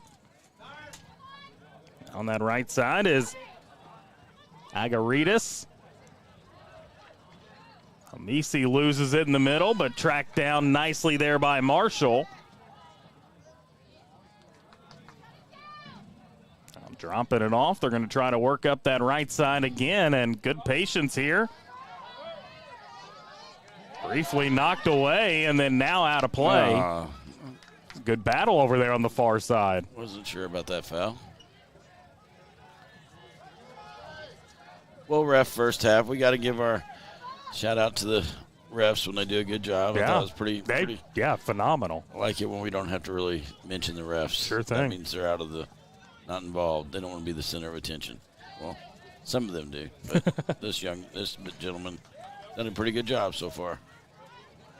Now middle of the field, Flores will have a go, and that is well wide. 5 minutes into this second half of play. It's a couple of cracks outside the box for Henry Clay. I know Bryan Station, they're not sitting back, but when they get back in that defensive third, it makes it hard to penetrate in the penalty box, so they're going to take their cracks. Major's a strong goalie, though. It'll be hard beating him from that far deep. Majors with another good boot into it. But right at the feet of Henry Clay, unfortunately. Now Cundiff with it. He'll drop it back. Marshall works it up the left side. Hamisi has it. Good move by him again, making the defender miss and then knocked out of play. And it's going to be another Henry Clay corner, their 7th of the night. And you got to imagine if you keep giving them opportunities, they're going to find a way to score off of one of these. You just took my point there. That's exactly right. Can't keep living on edge here. Watch how they're trying to run somebody in front of the goalie, though. I want to see Majors. Well, cat and mouse game down right there. Out over that. Now Marshall, and great punch. job, yeah. That was Majors coming out to send it away. Clay still with it, Taylor. And a stoppage of play as Marshall down on the field. And he is writhing in some pain here.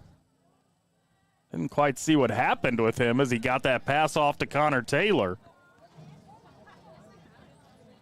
Been waiting to use this little tidbit, but Majors in the goal. I know where he got that aggressiveness and effort from. His dad was a solid basketball player at Trancey, and I've never seen a basketball player draw as many charges as his dad. That checks out then. Here we go in the box. Another good opportunity. Majors had to go high for that one, but he does pull it down. Good thing he's got that height, or that would have slipped right over his outstretched hands. And we'll give a little shout out to Dr. Tim Majors, a dentist here in town, but he would draw some charges. It was an amazing thing. But his son must have picked up on that work rate. Something I don't think I could do. I don't think I could sit there and let another guy just run into me. Yeah. Couldn't do it.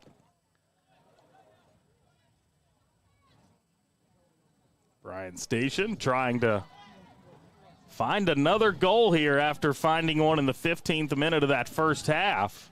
Station's got to find a way to keep the ball on the other end a little bit, take some of the pressure off their defense. Agaritas sends it to the middle. And kicked right into the legs of Hamisi there, but now they take it back. Oh, but only briefly. 2 turnovers. He's got to do better now. Here goes Hamisi. He'll drop it back for Cundiff. Back to Hamisi here. He just walked through there. He looks determined to get him a goal, no doubt about it. He's having a little better game than the last game I did when he played against Dunbar. Some of his other teammates were the key players in that evening. Now in the middle is Flores. Ludo Martinez. A good pass up for Cundiff, who's trying to track it down and does. Agaritas. Back with Flores. Now he's going to have a crack. Here we go. No. Marshall looking for some space. I too thought he was going to have a crack at it. I think he had a heavy touch, first touch, and didn't enable him to take the shot that he was looking for. See if Bryan Station can chew up some possession here. It's something they've really struggled with, which is surprising when you look at the scoreboard and see them on top. The foul call here, so they will stay in possession of it, at least for now.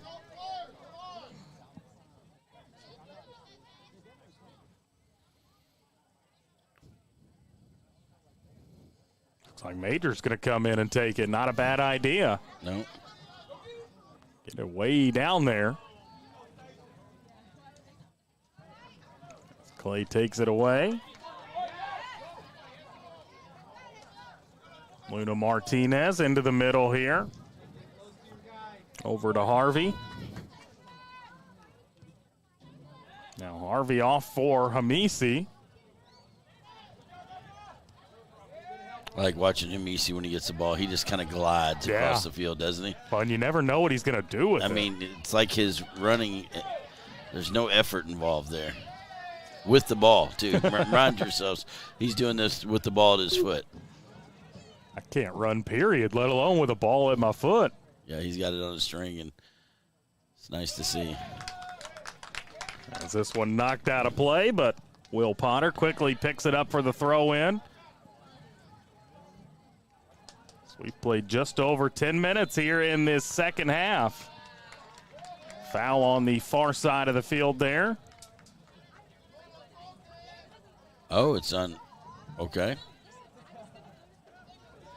I missed it. I did not see that. I thought the gentleman, he brought the play back. Sorry. Oh, gave him an advantage? Yeah, he must have brought his advantage back. Well, this is a dangerous spot here. And another good ball in. Luna Martinez got a foot on it. Bryan Station living dangerously down there. Flores will give it a go. Another good save by Majors and another clearance out of that box. Major's going to have to hold on to a couple of those, or at least he knocks that out. He's going to have to clear that a little bit better. Henry Clay should be, anytime there's a shot, should be crashing if he's going to do that. Well, let's take another look at this Majors save. That was a great job there coming out of his box there to knock it away. But you notice he knocked it kind of down right in the middle. He's got to clip that, get that out of the box easier. Fortunately for him, the last two times that it stayed there in that box, he's had a teammate right there who's been able to clear it. Very fortunate. Sometimes you need some luck to go your way to win these games, right? Yes, you do. So we're down to 28:35 on our game clock. Bryan Station player was down, but now up on the turf as looked like just some cramping issues.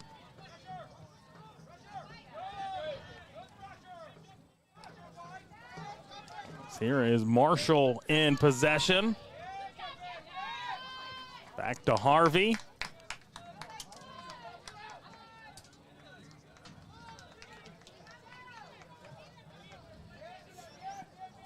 Marshall going to work it to his left. Cundiff in possession over to Hamisi. He sends a good ball into the middle. Taylor looking for some space. Trying to go back to Hamisi. Cundiff.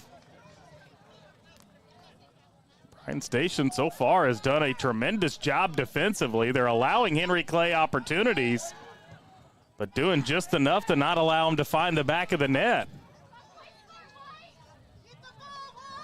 As Flores going to try to do it himself, loses it. And Bryan Station just can't get it out of there.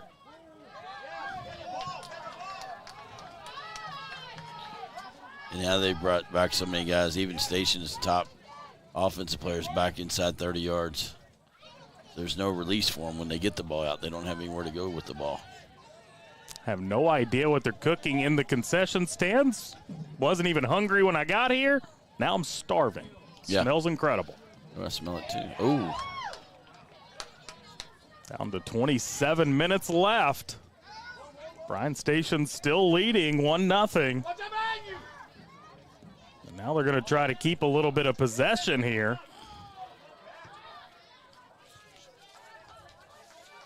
He's got to maintain that up there. But he's up there by himself. He's 1-on-4. Not a lot of options for the young man up top for Station. It was Yeffer Paws who lost that one. Now Cundiff trying to thread the needle, taken away.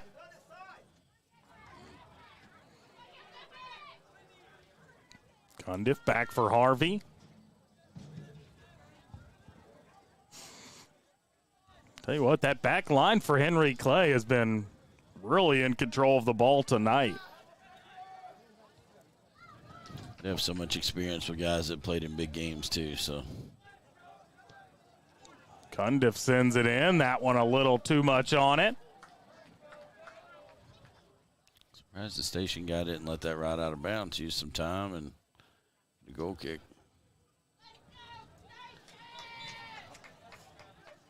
So now it'll be a Henry Clay throw in as both teams with a substitution here.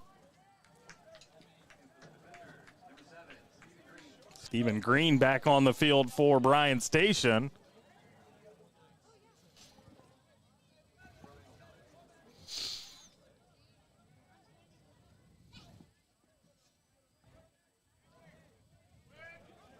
Down just over 25 minutes left as Henry Clay running out of time, but they are not turning the intensity down any at all as they're still trying to even this thing up. And you mentioned the longer this game is close, the more confidence that Bryan Station gains. Oh, get a switch here, get a switch here.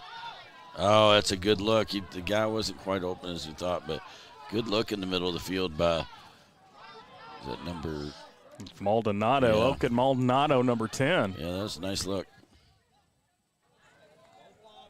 Now Cundiff down this left side here. Agaritas will give it back to Cundiff. It goes right back to Agaritas, and he's taken down. A foul. Absolutely. I don't think there was any ball on that one. Maldonado's going to be guilty. We got a great angle for this from our vantage point up here. This is going to be dangerous right here. And they're set to go at it quick, but referee hasn't even blown his whistle yet. As we see the foul call there again on Maldonado on your screen. Down to 24 minutes left here in this ball game. Jose Flores with the ball in a great spot, as you mentioned. Think he goes for it? I think this is going to go to the back post. Yep. And has teammates in there, and they finally have broken through and find the back of the net. And it's Satchel Crosby with the score, and we are tied up here with 23:46 left to play. Another look at it here. Great ball in by Flores, who you mentioned can make a lot of things happen. There was a lot of blue in that box. And finding the back of the net there was Crosby. You know, it didn't come off the initial service, though. The strike there, I don't know who took the first. He kind of mishit that, and it just kind of popped down in front of the goal. So Henry Clay got a little bit of a break there. Well, and that certainly changes things with 23:46 to play. We have got a brand new ball game. I didn't notice Henry Clay really pressing themselves, but I'm sure it was in the back of their minds a little bit. Now they'll be a little bit, I'm not going to say they're going to relax, but Station's going to have to try to push up a little bit, or they could be content to go to, PK is still a tie game. Sure. They have a high quality goalie in there, so some teams, that's their strategy. How do you feel about PKs? A lot of people that love it, a lot of people that think it's a pretty rude way to end a soccer game. Well, just last night, one of the top 10 teams in the state of Kentucky ended their season in the district in PKs. That's tough. Yeah, that was Dunbar. Speaking of Dunbar, they lost to Lexington Catholic, and that was even more brutal because it went to the 6-shooter, so sudden death. So one young man misses, and somebody hits on the other team, and you feel like you cost your whole season, even though there were 2 other guys that missed before him. Everybody always remembers the last person that missed. PKs, I don't think we can keep playing like 6 overtimes, so eventually you're going to have it. Sure. They used to have a different format in Kentucky. They played 2 regular overtimes and then 2 sudden deaths and then PKs. So that I like that a little better. I don't like the Now they just go straight into it? No, they'd go to 2 5-minute overtimes. Okay. Henry Clay wants to avoid that if possible, as they're going to continue to try to find the back of the net. By the way, worth mentioning, you've got the 43rd, 44th, and 41st Boys District Championships tonight as well, as we'll have the drawing for the regionals tomorrow, and it'll be the 42nd district matched up with one of those other districts. The Lafayette and Lexington Catholic in 43, Madison Central Model in 44, and then Frankfort and Great Crossing in 41. There's another whistle and stoppage of play, as that's going to go against Henry Clay here.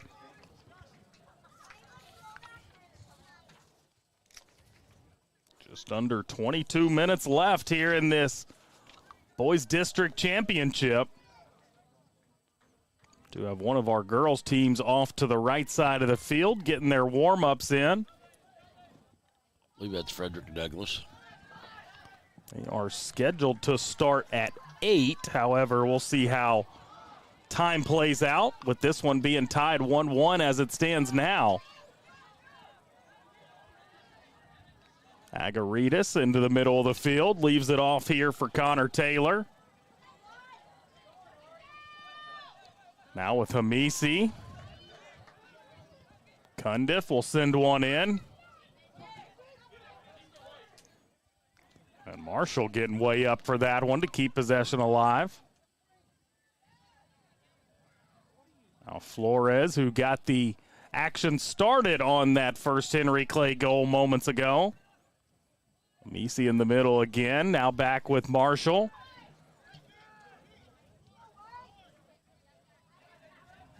Looks like Henry Clay is definitely settled into this game since that first goal moments ago. Displaying a little bit more patience here as they get this one into the box, but kicked away.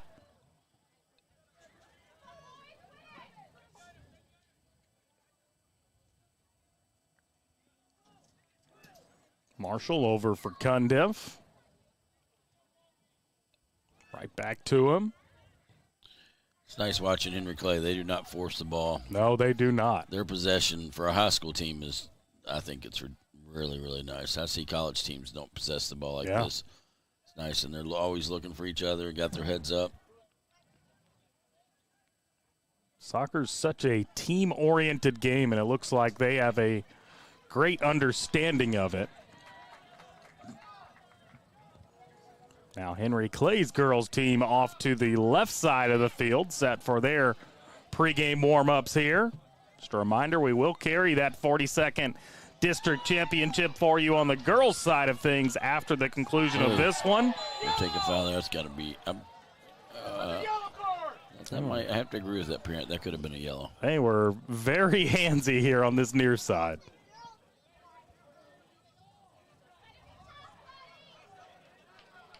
I don't know why number 3 feels the need to disagree with the ref. That was easily a foul. Just take your foul and move on. That was Braden Cundiff, the guilty party. He might not like that criticism, but I don't know what he's debating. It was definitely a foul. A big boot here from Majors.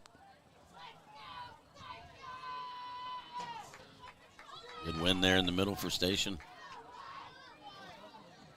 Agaritas drops it off for Cundiff. Now he'll leave it off for Hamisi.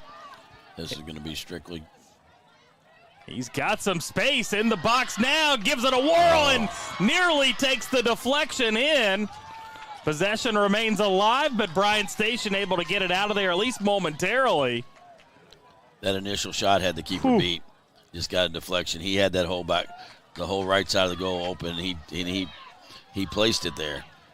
And they just got a deflection. Station got lucky there. Well, Station trying to counter here as it's taken away again. Good ball over the top. Tracked down PK. here in the box again. PK. Yep, good call. And that is indeed going to be a foul. That's a PK. And it will indeed be a penalty. I don't like seeing PKs, these type of PKs, decide something, but that was that's why I called that originally. Yeah. Right when it happened. And with just 17:52 left in this game, this could be a huge moment in this district championship. I believe there was a card issued on that. Missed the card. Looks like a cramping issue going down there on the field.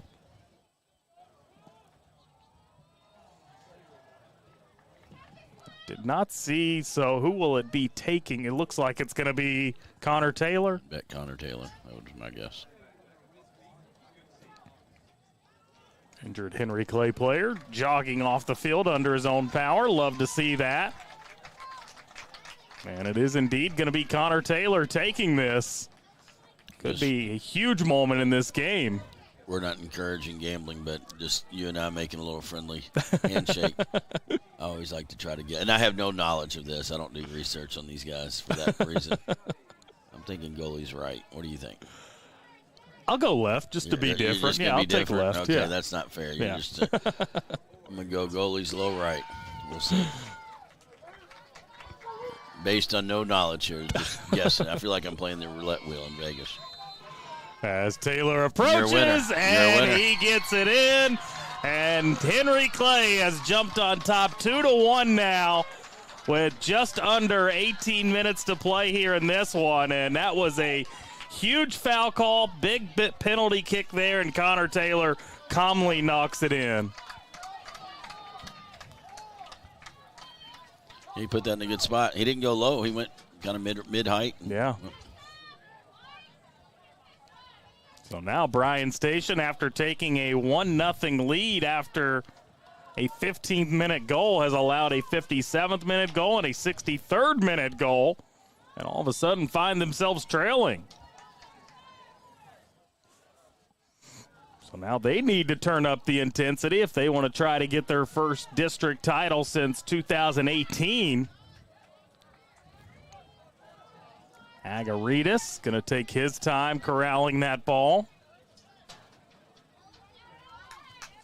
And now if you're Henry Clay here, it's got to be even more about possession, right? They won't change anything. I don't even think they'll. No. I mean, they'll just, like you said, it's about possession. Mm-hmm. Learned a long time ago. Done a great They've job. They've done a good job. They don't need to change anything. Learned a long time ago. Might sound very simplistic to some. You have to have the ball to score. And if Henry Clay keeps the ball, it's going to make it hard on Station. I don't even think, Henry Clay, I don't even think they'll adjust their formation. They're not. Here's a good chance here for Bryan Station. As Pimentel has it knocked out of play. So a throw-in upcoming now for the defenders. Be nice if Station could get in the box and make a few things happen. Lomba, the guy who scored the only Bryan Station goal so far, set to trigger this throw-in. I do have a theory that usually when there's one PK, a lot of times there can be a second. But you have to be in the box for that to happen. So if Station can't get in there and make something happen. Let's see how they attack it here. As now kicking it towards the goal and calmly scooping it up is Caden Vandervoort. Hasn't had to work too hard from his goalkeeping position tonight.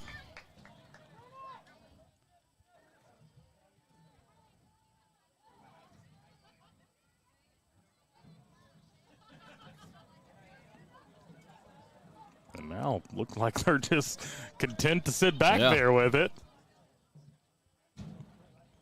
I mean, if Bryan Station doesn't come at him defensively, why not? Flores up for Cundiff.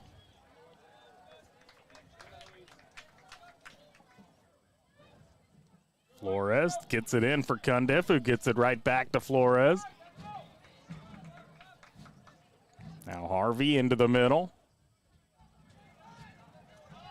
And it's Luna Martinez, who has been less active here in this half than he had to be in that first half.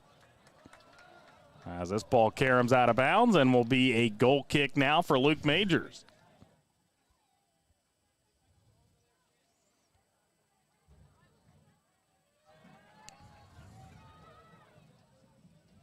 Bryan Station with 15 minutes left to try to get this thing evened up.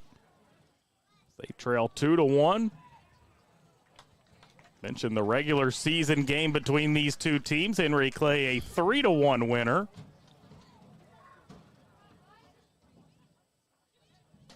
Clay now in a position, if they can hang on and the scoreline holds as it is, winning their second straight district championship. I'd say it turned out pretty well for them last year as they went on to win state. Now taken away here. And how did he keep that ball in play? Now Connor Taylor. He's got it. Into the middle for Flores. Hats off to this crowd down below us. They've been pretty raucous throughout this one tonight. I'd like to wish we had a stat how many passes were between Flores and Marshall. It's been a bunch. It's a whole bunch. Just passing stats in general would be love to see those. We'd have to update our stat crew for next season. See if that's in the budget. It's just interesting. They're just the possession there is just crazy. All the games I've done this year, I haven't seen one team that possesses the ball like this. Yeah, it's been a pretty dominant display by Henry Clay, which was surprising that they weren't able to find the back of the net till the 57th minute. Despite trailing 1-0 at the half, felt like they were in complete control of the game. Now they're down under 13 minutes to go here in this ball game. Luna Martinez will send it up. That is Alvarado Lopez, newly in the game. You know, one thing that'll help Henry Clay going forward, too, is it used to be sometimes the further you advanced in the region or state, you'd play on different fields. Well, some of the fields were, we'll just say, subpar, inadequate. And these fields that they'll be playing on, most of them, I don't know, you're not saying they'll be in the state tournament, but most of the fields now are good size, regulation, good quality, and that's only going to benefit a team like that. If you're the weaker team, you want a small field to play against this machine that can just knock the ball around. Worth noting, you brought it up earlier, but they hang on for the win. They get to host that regional game. As there's a good look there by Hamisi, but just off to the right. Somebody told me where the regions were being played for this region. I can't remember. Do we have that in our notes? See if I've got that information. So we're under 12 to play here in this ball game.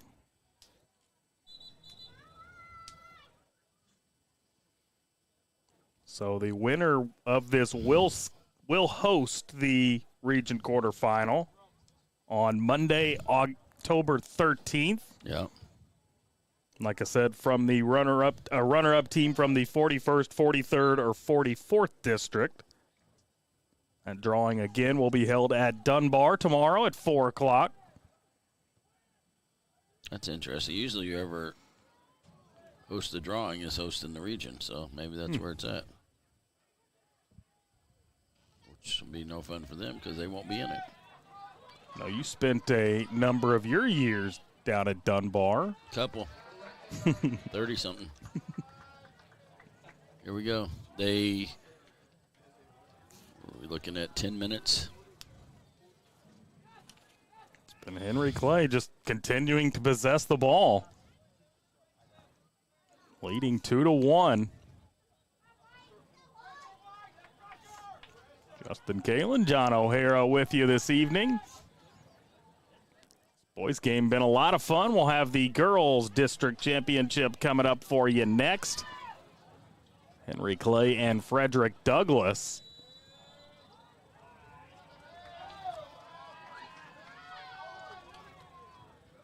Pretty good advantage for the Henry Clay teams, both advancing to the district championship and getting to play the games at home. Got an update in the other one of the other districts. Lafayette's up 1-0 with 22 minutes left in the game. Okay. Trying to in a huge win for Dunbar girls beat Lexington Catholic in the district championship. Wow. I do not know the last time that happened. It's probably maybe been once in 20 years, so that Catholic has not won the district would be my guess. Well, congrats to Dunbar for sure. First year coach Jeff Stone. Congratulations to him. First year, and he wins the district. He's going to host a regional game. I've Coach Stone a long time. That's awesome for him. By the way, you mentioned Lafayette up 1-0. They are taking on Lexington Catholic on the boys' side of things. Yep, here we go. As Hamisi off the post. And potentially another opportunity here as Taylor gives it a whirl and knocked away. What a crack. And you are right. Henry Clay has not changed anything since scoring that second goal. So we have got under 9 minutes to go here in this contest.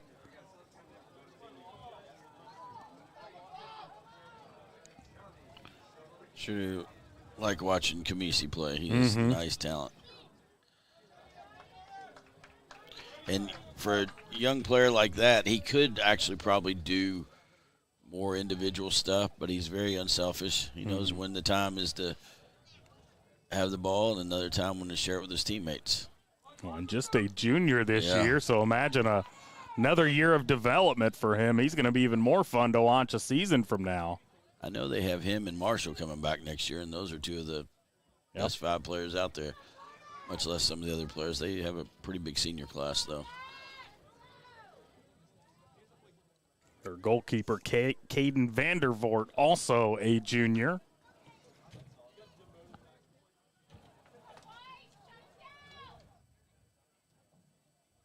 As now that is Crosby on the far side of the field. He scored a goal back in the 57th minute to tie things up, and now a hard takedown. There's going to be a card here probably. You definitely don't want any injuries. This is the one part of the game.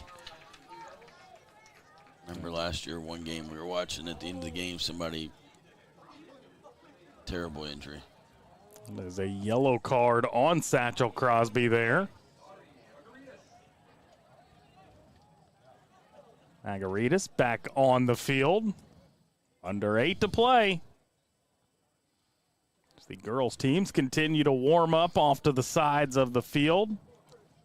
Kind of throws me a loop. The girls' team down there for Henry Clay in that Carolina blue. Yeah, it is weird. That's not their normal blue. It is. I don't know if that's. I noticed that as well. I don't know, just a handful of them have those sweatshirts or what. That's not that Henry Clay blue I'm used to seeing. Set for a free kick here. Not sure what the delay is. And now we're good to go. Major bomb ones down there. Station needs to get the ball in there, at least have a shot. They haven't even been in the box. They have not, no. I don't even know if they've had a shot this half. It's hard for them to push up.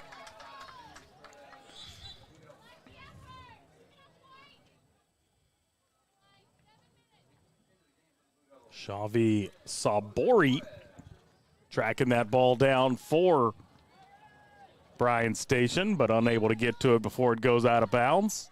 Wearing the gloves out there.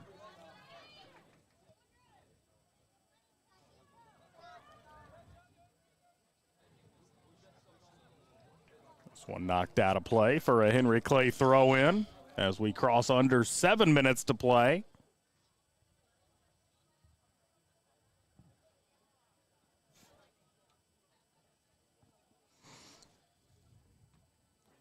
Clay with the quick throw in, but it's promptly knocked back out of bounds.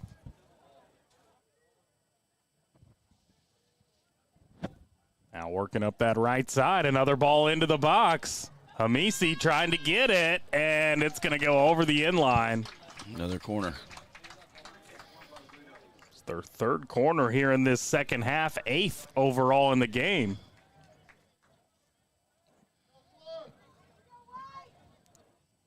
And this time, Kingston Marshall not in such a hurry to get over there to that corner, letting some seconds tick off the clock as we're down almost at that 6-minute mark.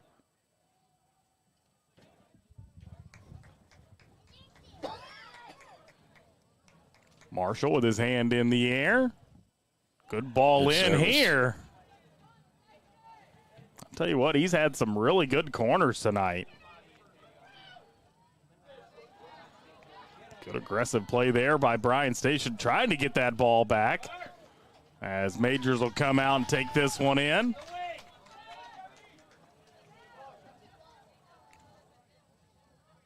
Defenders got to start moving with some pace here, running out of time.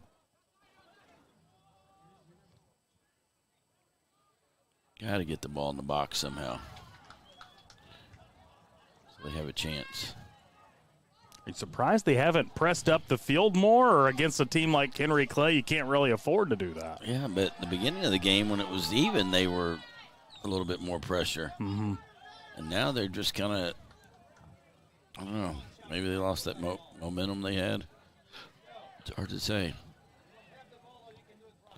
But I just heard sometimes things you hear from the parents down below don't make a lot of sense, but I heard a parent just express something that was very interesting, and I have to agree. If you have the ball, the other team has to run. And that's what I told you at the very beginning of the game. Henry Clay is going to try to spread you out, and you can see what they're doing now. They're just going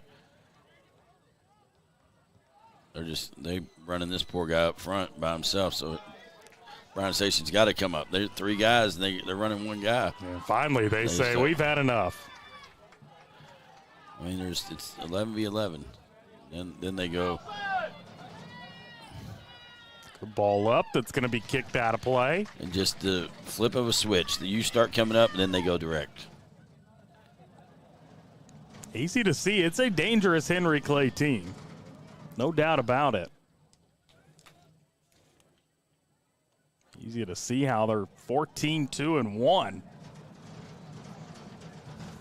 Sometimes people question, well, you haven't seen all the teams, which I have not. Nobody has seen every team in the state. But I've seen a few of the more talented teams this year and based on history. And so far, I would think Henry Clay is the best team I've seen. Can they be beat? Yes, but they have the most – they just have a lot of firepower. The way they did draw with Dunbar earlier this season, that is their one tie. And that's a little misleading. Dunbar, Henry Clay got a red card. I believe it was late in the first half. So Henry Clay played the whole second half, a man down, because they had way better to play in the first half. Well, and both of their losses, neither of them actually coming from a team in the state of Kentucky. They lost to New Albany, which is an Ohio school, and Memorial out of Evansville. And so I know those are two powerhouses. New Albany's outside Columbus. And then Memorial in Evansville there are many state championship power. Seems Memorial in Evansville is good at everything. Another ball in, and that was a great opportunity for Henry Clay. Good effort there by Majors, though. He got off the ground. He thought maybe he might have had a touch on that. 2 minutes. Take another look at that, just how close that came into finding the back of the net as you said it, down to 2.5 minutes left in this one.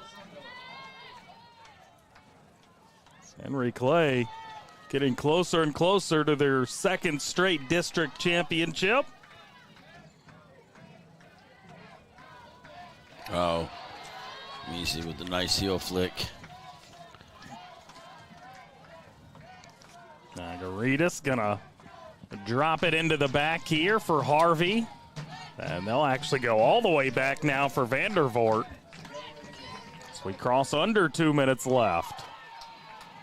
The Clay fans below us starting to see the writing on the wall, but perhaps another opportunity here for Brian Station if they can take advantage.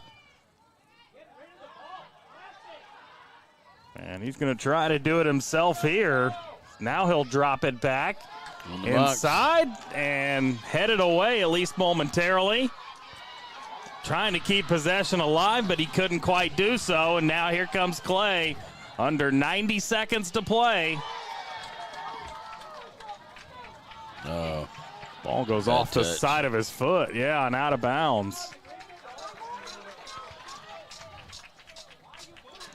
Down to 70 seconds left now. And first we're going to get a stoppage of play as it looks like Kingston Marshall down on the field. Let the ball got a little carried away with coming out of the back, and then I didn't see what happened there with he had Marshall. that tackle where he kind of, the ball got ahead. He went like on a 40-yard run, and defender for Bryan Station kind of came up, and they kind of collided. A little hobbled, but it looks like he's going to stay out there. Coach Beeler did have somebody set to check in, but he pulls him back to the bench, and we are set to resume here. As we are down to 1 minute left here in the boys' 42nd District Championship. Henry Clay can start to taste it, but the defenders potentially one last chance. And this one kicked out of play. They're going to have to go in a hurry. I don't know why Bryan Station, these last three guys aren't as deep as possible. I don't know what they're doing back here, 50 yards to go. Down to 30 seconds now as again out of play. And how about this, 30 seconds left. Bryan Station going to get their first corner. I like that. They send their goalie all the way up. Can it be their best corner? Into the box, headed away. Down to 15. Now back in. And Vandervoort going to come up and catch it in his breadbasket, boots it away. And that should do it here for this one as we're down to 5 seconds. Vandervoort again kicks it away, and we are going to hit triple zeros. Henry Clay is going to get it done in the boys' side of things in the 42nd District Championship. An exciting 2-1 win over Bryan Station. We'll step aside for a break here. We'll briefly break it down, and then we will come back and get you set for the girls' 42nd District Championship. That's what you're watching here this evening with Justin Kalen and John O'Hara on Glycod.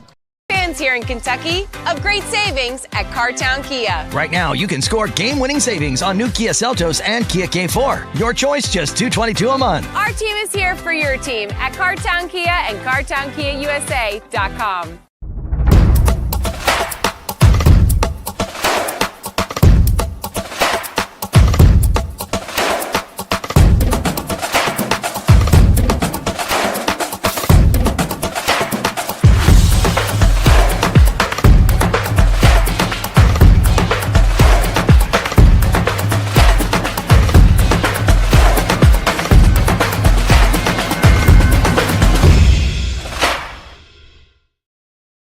No one college can be all things to all people, but Bluegrass Community and Technical College is as close as it gets.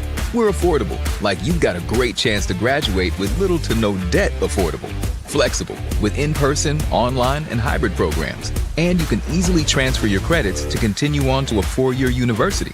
So while we can't be everything to everyone, we can be a lot of things to you.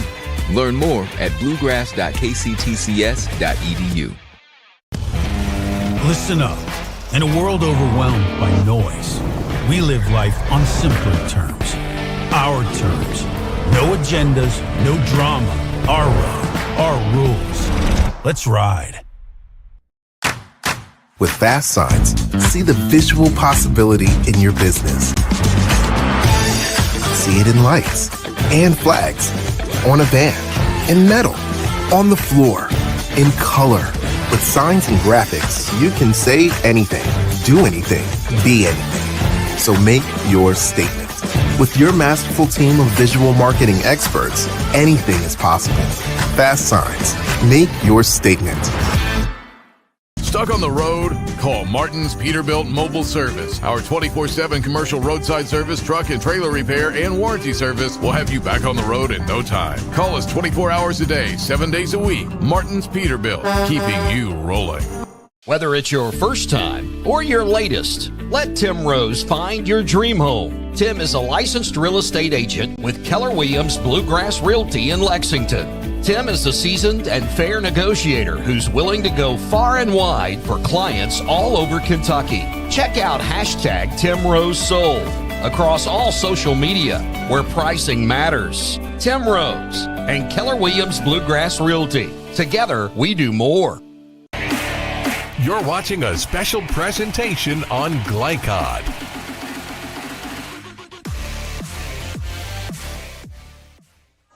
And back here, Henry Clay High School, as we have wrapped up our boys version of the 42nd District Championship. Henry Clay, a 2-1 winner over Bryan Station. Justin Kalen and John O'Hara back here alongside you. And what was a super exciting game. It was Bryan Station snagging a 1-0 lead at halftime as they got a goal in the 15th minute from Felician Zilomba. That gave Bryan Station the lead at half, as I mentioned, but then it was Henry Clay in that second half coming out really with the goal to find the back of the net and get this thing evened up, but they end up finding 2 goals, one in the 57th minute by Satchel Crosby, and Connor Taylor with a penalty kick in the 63rd minute gets Henry Clay the win here in the Boys District Championship. Coach, fun game. I think Bryan Station gave it a great effort against a tough Henry Clay team, but at the end, Clay just a little too much for this Bryan Station team. Well, that's why they're, in my eyes, the favorite to win state this year. But, you know, congrats to Bryan Station. They made it a game, and I think they just got a little tired there at the end. Chasing that ball. As they celebrate with their fans standing right in front of the bleachers here.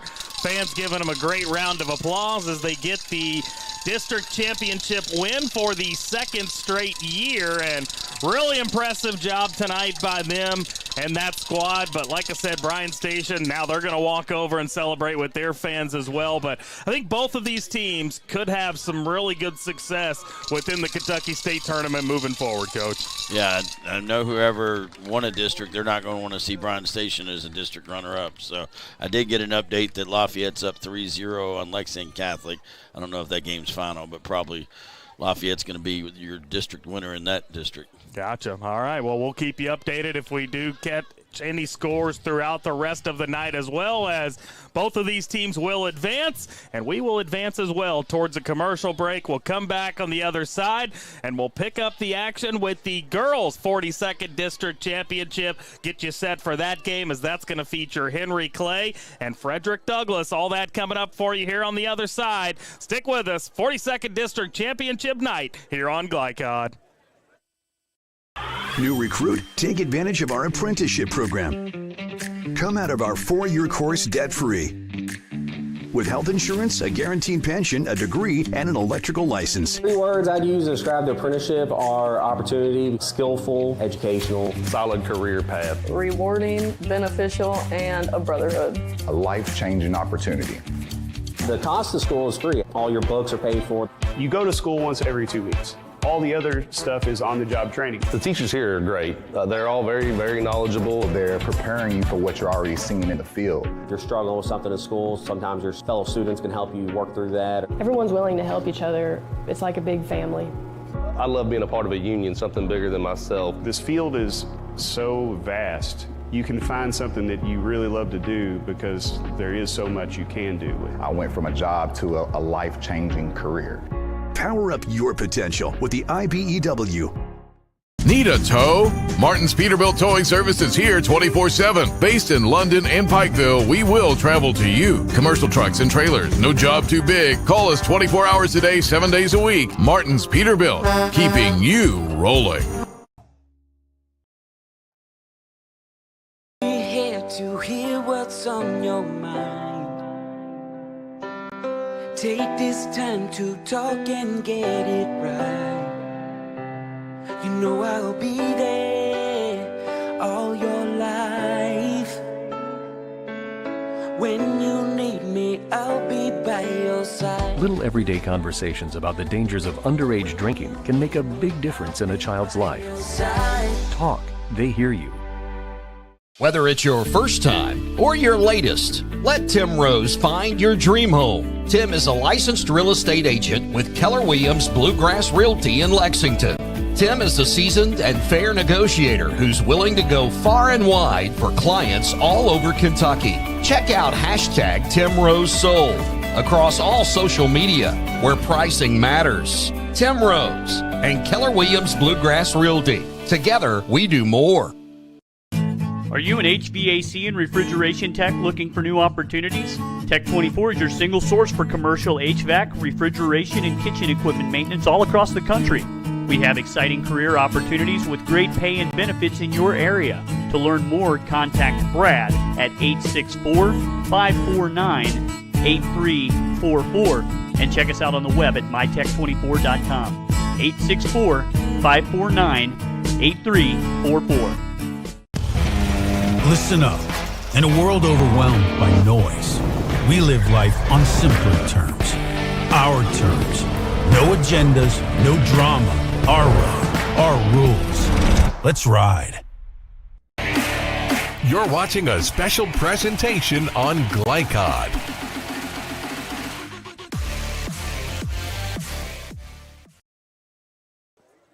Back here, Henry Clay High School, as we get set for the girls' version of the 42nd District Championship. As we have wrapped up our boys' coverage, a 2-1 win for Henry County. Congratulations to them. But now we get set for the girls' Henry Clay team. 13 wins, 5 losses, 1 tie on the season. They get set to take on Frederick Douglass, who has 16 wins, 5 losses, and 2 ties on the year. And both of these teams, unlike the boys series that we just watched, these teams have been very, very close over the years. It is an 8-6 advantage for Douglass in the series since 2017. But the Broncos have won the last 5 matchups, so potentially some motivation on the line here tonight for Henry Clay. We're excited to see how it all plays out. Justin Kalen here with you. Coach John O'Hara will join us here momentarily as he's down talking to Coach Beeler of the Henry Clay boys team. But this should be a fun game here tonight. Looking forward to this girls district championship. We'll break it all down for you here on the other side of this break with your pregame starting lineups, all that coming your way here in the next few minutes. So stick with us for that. It is 42nd District Championship night here on Glycod. Based in Jessamine County, R.J. Corman Railroad Group has been serving North America's railroad industry since 1973. Find out more by visiting rjcorman.com. For high-quality railroad service, it's R.J. Corman.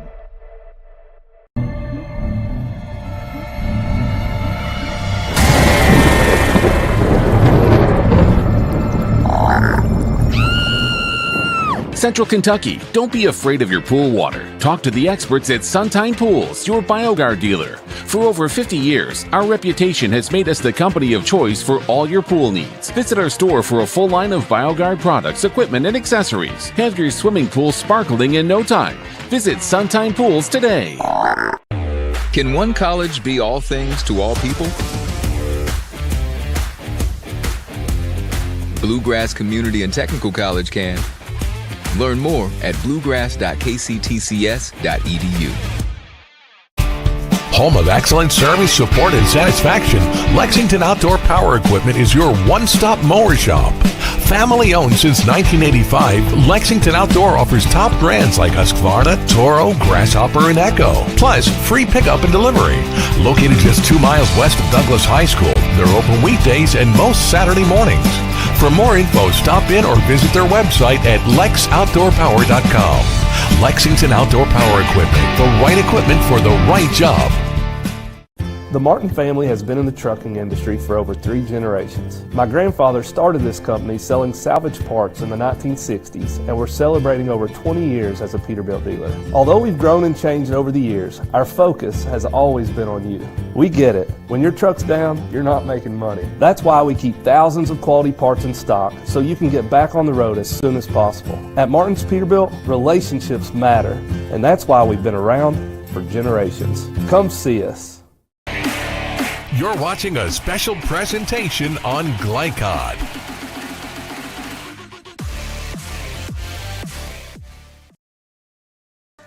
Back here, Henry Clay High School, as we get set for girls 42nd District Championship action here at Dr.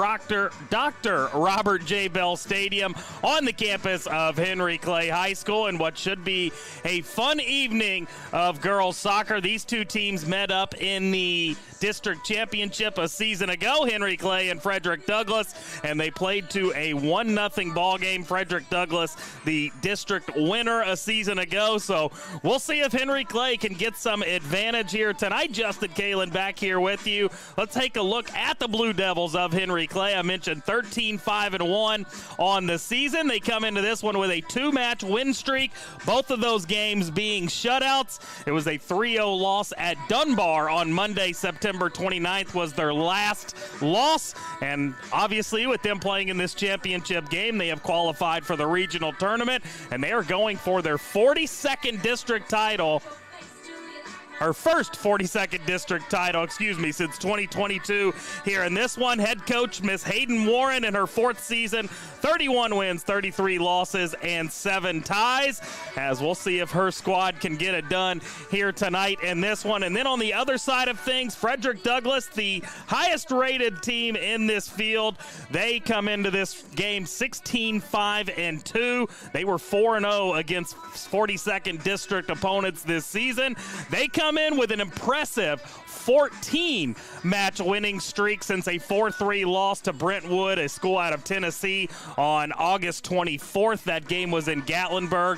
12 of those 14 wins for Frederick Douglass have been shutouts, including the last 4 matches, as they are going for their 3rd straight 42nd district title here this evening. Head coach Megan Atkins in her 9th season, 118 wins, 58 losses, and 14 ties. She is the only soccer head coach that Frederick Douglass has ever had on the girls' side of things, so pretty impressive numbers there by her. She played her high school soccer at Sayre as a freshman. She then played for Lexington Catholic from her sophomore to her senior year, and then went to play at West Virginia as well before injuries derailed her career early in her collegiate career. So you talk about somebody that has experience on the soccer field, that has been around this area for a really long time. We'll see what Coach Adkins and her Broncos can do here this evening. Broncos do lead the 11th region with 74 goals scored and 2nd in goals allowed, as they have only allowed 1.3 goals per game here this season. And for Henry Clay, on their side of things, they too can find the back of the net. They're putting up 3.4 goals per game and allowing just under 1 a contest as well. So we get set for what should be a fun night of 42nd District Championship action. The boys game delivered. We'll see if the girls game can do the exact same, as we are just under 5 minutes left in our pregame. We'll go ahead and slide in another break here. We'll come back on the other side, give you the starting lineups, and we'll get you the opening kickoff as well. 42nd District Championship girls soccer coming up next for you here on Glycod.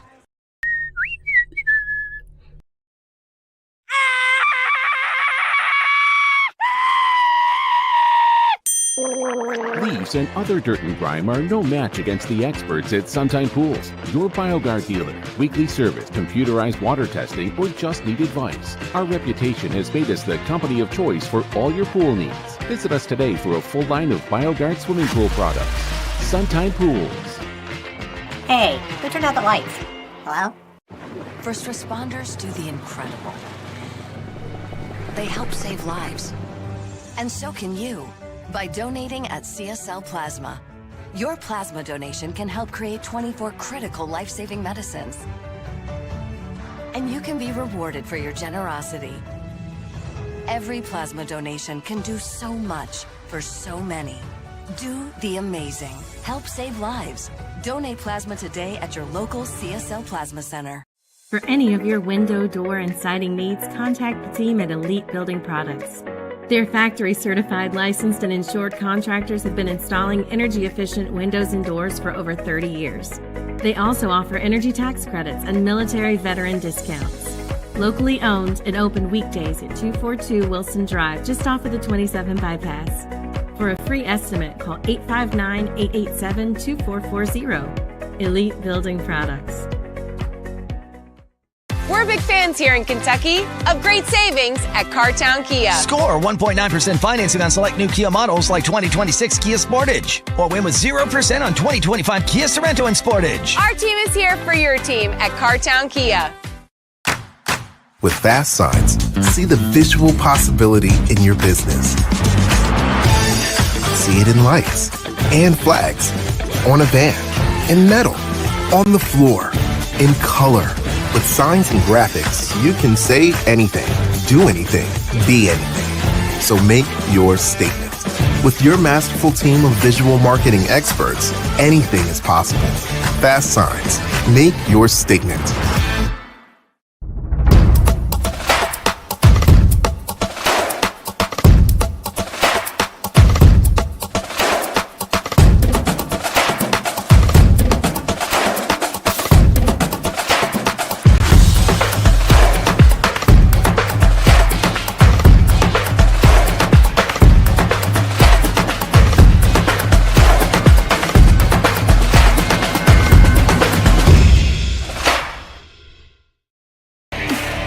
You're watching a special presentation on Glycod.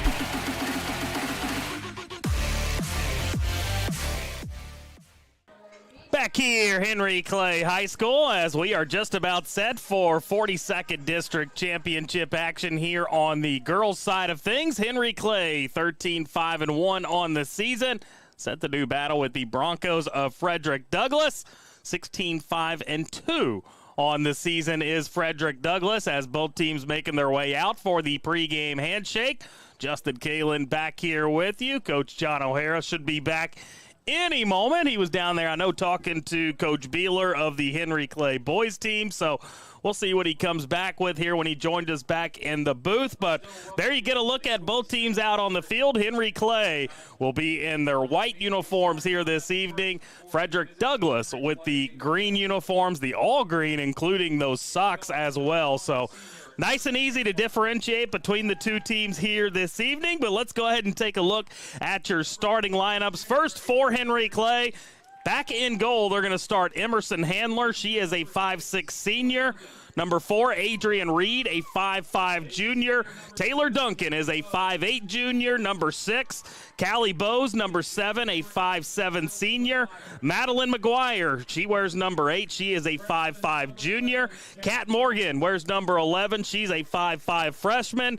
Janie Lakin, a 5'6" senior, wears number 15. Gia Manella, a 5'5" sophomore, wearing number 18. Mary Oakley, a 5'3" freshman. She wears 19. Ava Ryder, number 21, a 5'5" sophomore. And the final starter for Henry Clay here in this one this evening, Molly Spalding, a 5'4" senior, wearing number 22. And for Frederick Douglass, Hannah Pio, a 5'2" sophomore, wearing number 1, starts in goal. Anna Adkins, a 5'4" senior, wearing number 4. Ella Flynn is a 6' senior, wears number 6. Elle Steffen, a 5'8" sophomore, wears number 7. Riley Kate Porter, a 6' junior, wears number 8. Ellie Majors, a 5'4" senior, wearing number 11. Ella Delaney, a 5'6" junior, wearing number 12. Alexander Prater, a 5'9" sophomore, wears 14. Sophie Daly wears 16. She is a 5'5" junior. Addie O'Farrell, a 5'6" junior, wears number 20. And the final Frederick Douglass starter here in this game is Lindley Purdy, a 5'4" sophomore, wearing 23. Joined now back in the booth by Coach John O'Hara. And Coach, get to talk to Coach Beeler down there during in between these games? If so, what'd he have to say? It was like press row down there. He was being interviewed by 2 other people. I was like, what's going on down here? He's very pleased. He said what we said about Bryan Station. He goes, they will be a tough out for anybody. And he was very proud of his guys, and we'll talk more about. We got a little interview with him and what he said to his troops at halftime, which wasn't too far off from what we were talking about up here. Awesome. Well, hopefully we'll have an opportunity to hear that at halftime of this game. And once again, congratulations to Henry Clay getting it done in the boys district championship by a final score of 2-1. And now we'll see what we can get out of this girls matchup. Coach, I was talking about in that last pregame segment how these same two teams played it out in last year's district championship, and they played to a 1-0 win for Frederick Douglass. So hopefully we get a similar type game here tonight. Yeah, these two teams that, like earlier, these teams are close to each other. I wouldn't say they're 5 minutes away, and so they know each other. It's, backyard brawl. They're going to know the ins and outs, and a lot of them play club together, and they see each other in the off season, so should be fun. Well, I tell you what, I love the games when you get the familiarity like this. We saw it in the boys' side of things as well. Even when that game was over, the boys' game, you had a bunch of those guys coming together on the field saying what's up to one another. So love when you got the connections like you do with games like this. This one should absolutely be a lot of fun as the officials checking the nets, making sure, I assume, no holes in them. And we are just about set to go.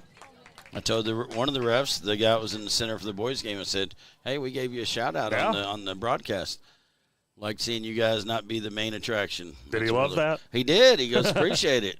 So, he probably don't hear that all that often. He doesn't. I don't know why I'm sucking up to the refs. I don't have any more coaching in me. But just in case. Just never know. In case. I don't even have a dog in this fight. But I said you did a good job. PK was a good call. Sure somebody from station will disagree with that, but that was a good call. I agree.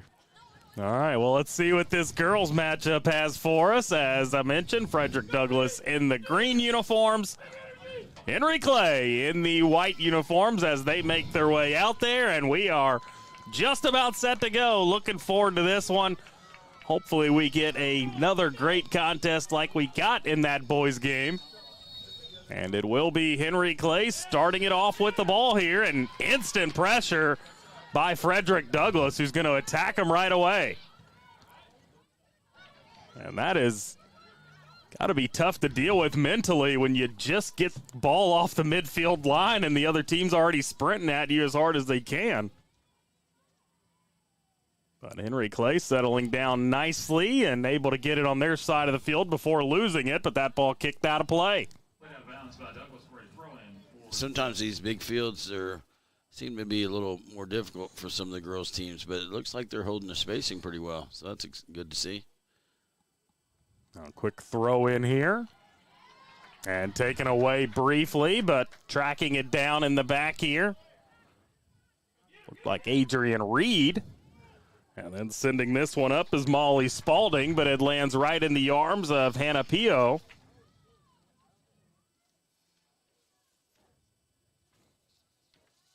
Pio kicks it away. Piot, excuse me.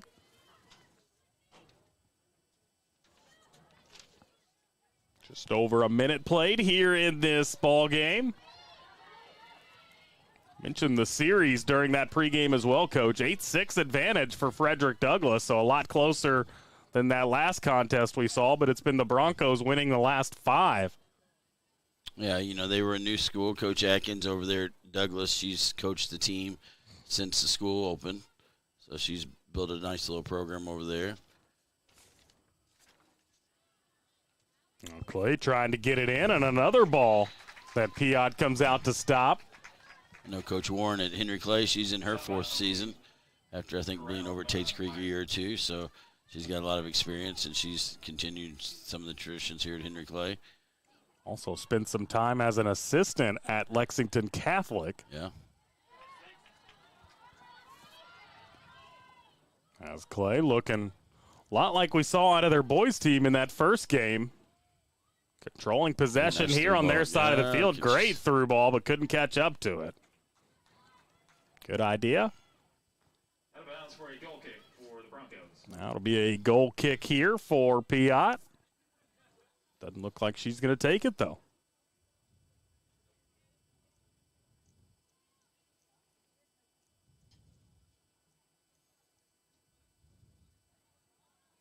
Good kick downfield there.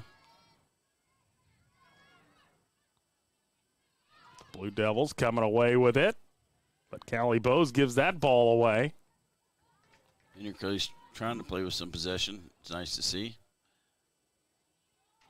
Saw a lot of seniors on that Henry Clay boys team. Not so many on the girls' side of things. They do have a number of them.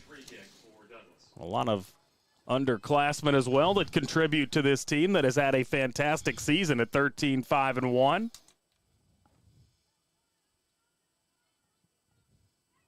Yeah, they're in both these teams, tough district for the girls. All the programs pretty successful. Mm-hmm. Once again, just like the boys' side of the region, it's just bare. And we mentioned earlier that Dunbar upset Lexington Catholic in the other district. So even though both teams will be in the region, you have these two teams, and you'll have Lexington Catholic and Dunbar. Maybe we get some scores from some of the other districts too. And I did find out Dunbar's hosting the boys. Okay. The girls, but the draw is not till Saturday. Oh, not tomorrow. Okay. I spoke to the athletic director for Henry Clay. He told me the draw is on Saturday.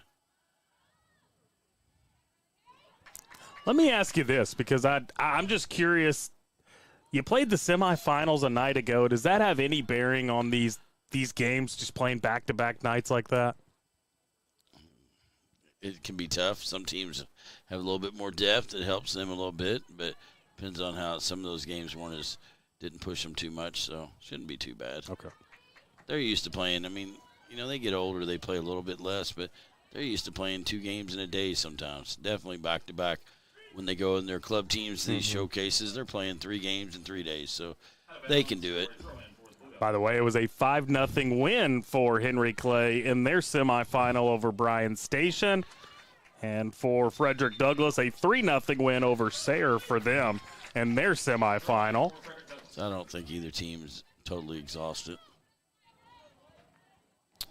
We played 5 minutes into this matchup here. Adrian Reed tracking this one down and loses it out of play. The interesting thing, the team that wins this could draw Lexington Catholic, who probably has not lost. They've won more city games in 10 years than anybody. That would be like, wait a second, this is our reward? I don't know, you don't want to draw Dunbar. Welcome to the playoffs. Yeah. As Douglas trying to establish themselves offensively.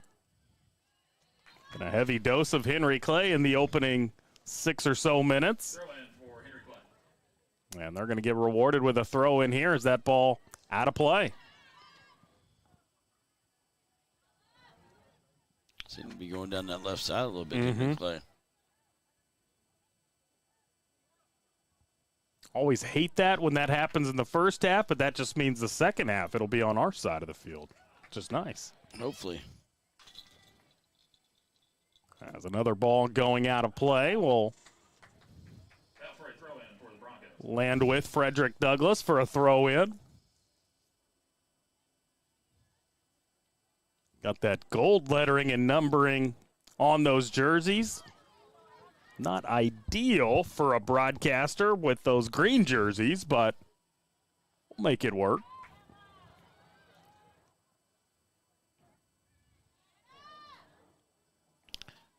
Walking down the field, that temperature has dropped a little bit. It has, yeah. You can feel it where we sit. Or Joe O'Myellen outside having to operate the camera. He's feeling it more than any of us. Chris LeBar also along for the ride this evening as our on-site producer.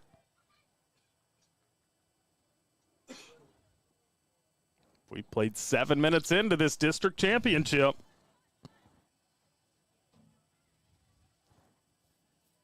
Got our first goal in the first game at the 15-minute mark.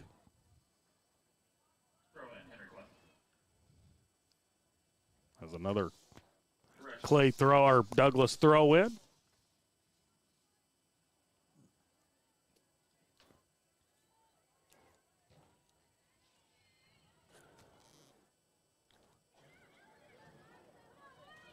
We're looking at some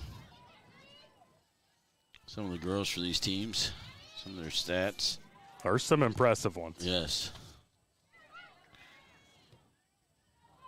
Try to get you some of that information. Working to the middle of the field here. Going to have a go at it from distance. And that was a pretty good strike there. I believe that was Kat Morgan, the freshman. Stand corrected. That was Gia Manila that fired that one off. That was a great go at it. So we played 8 minutes in. Another goal kick here for Frederick Douglass.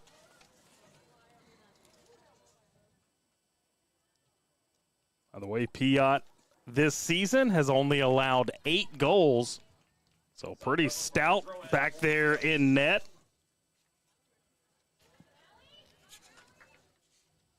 And on the other side of things, for Henry Clay, 16 games played by Emerson Handler, their goalkeeper. Both of them have had fantastic seasons so far. Now ball into the middle, great pass, and they're going to have another go at it, and this one lands harmlessly in the arms of Hannah Piat. As this time she'll kick it away herself.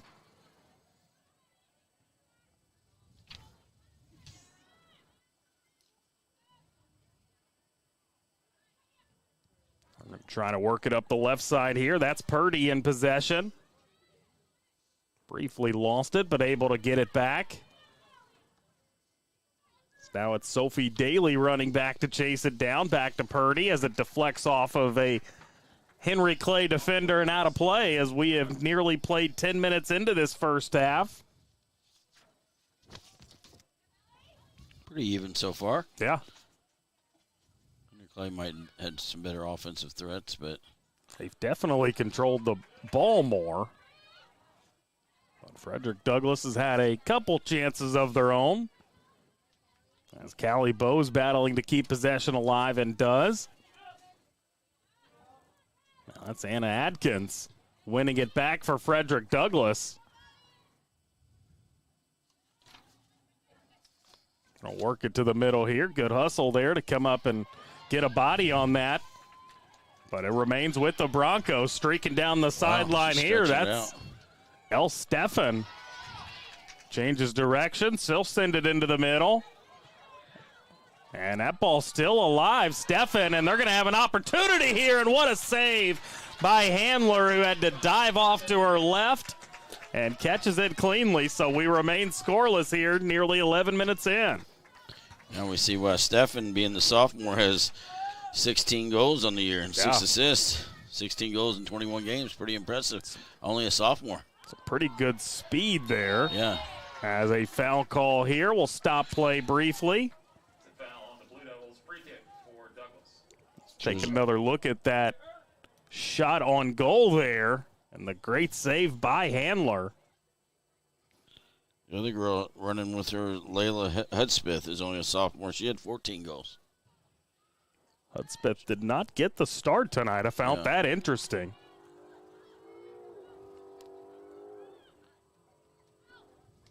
Now Frederick Douglass will spend some time on their side of the field.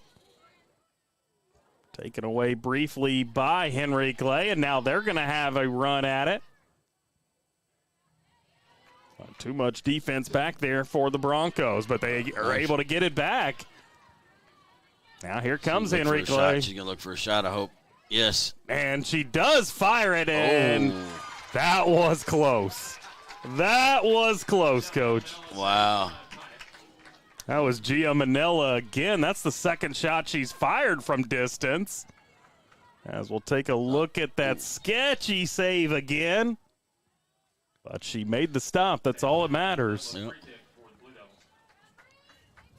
Free kick coming up here for Henry Clay.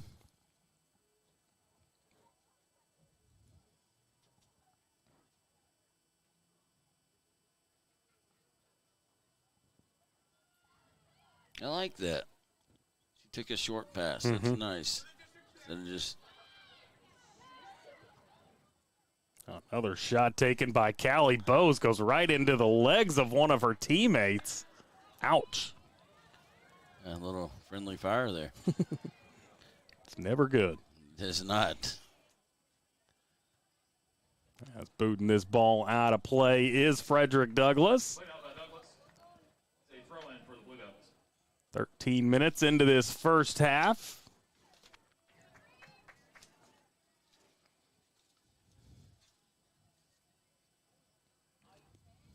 Throw in taken rather quickly.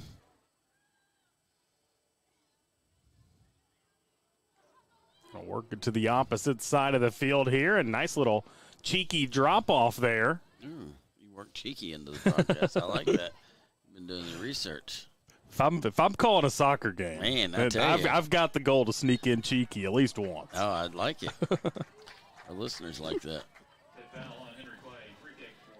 See, now here's what they're going to do. They get the foul, and just immediate long ball, 50-50, and they lose it. So they've been better off, I think, sometimes just playing short. Yeah.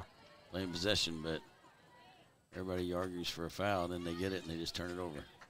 That's not just them either. That's the majority of games I see. Mm-hmm. Everybody wants that instant gratification, just getting it on their side of the field. And there's nothing cheeky about that. Under 26 to play as a couple substitutions coming onto the field. Lucia Trusty is one of them for Henry Clay.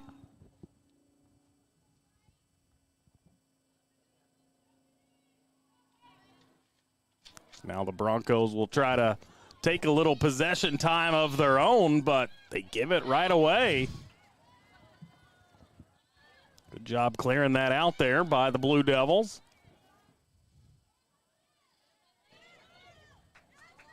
Good job keeping that ball in play there by Purdy.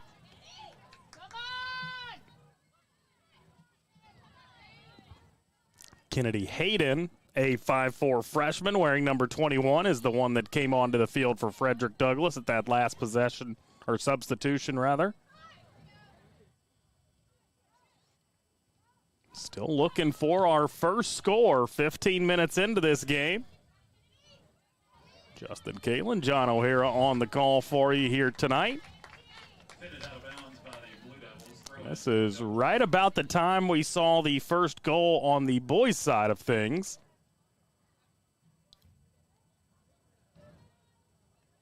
But these two teams, correct me if I'm wrong, Coach, but these two teams, at least here in the early going of this game, feel pretty evenly played, right? I think so. Henry Clay had a couple good chances, but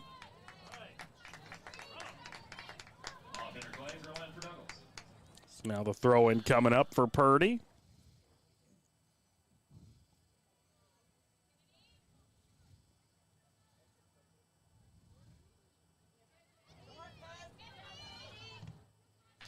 And trying to send that one in was Annabelle Dewsnap. Out of bounds by Henry Clay. Throw-in for Douglas. Douglas will have a throw-in here, but first a whistle and stoppage of play. Now they're set for the throw-in.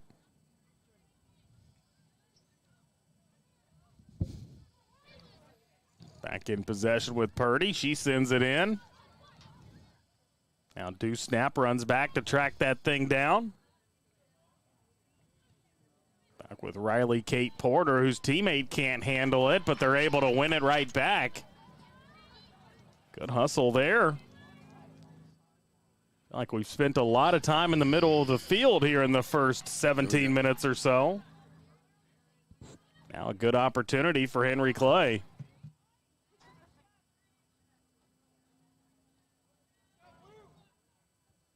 Into the box, Piot, and oh my gosh, that was a great opportunity.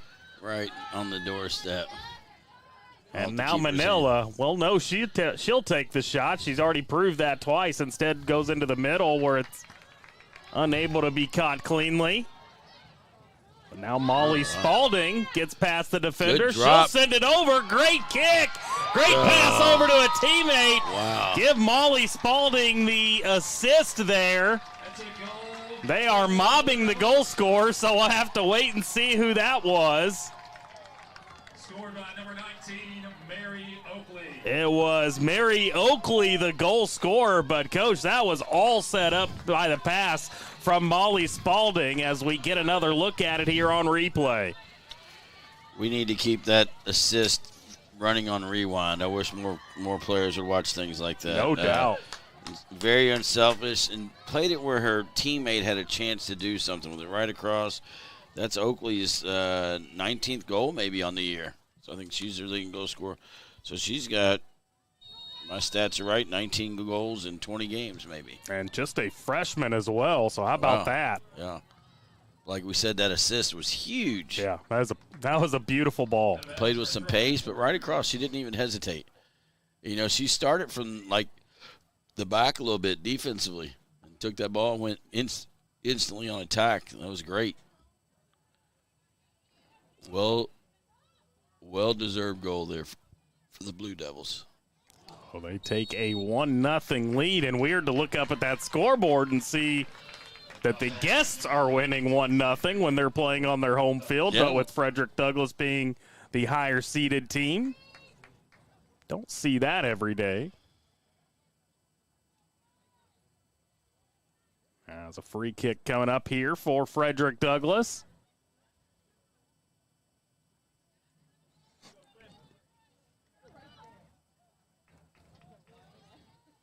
Ball in a pretty advantageous spot on the field here. We'll see if the Broncos can take advantage. See how deep she puts this. Very nice deep. Ball. Yeah. Looked like she was looking for the head of Lindley Purdy.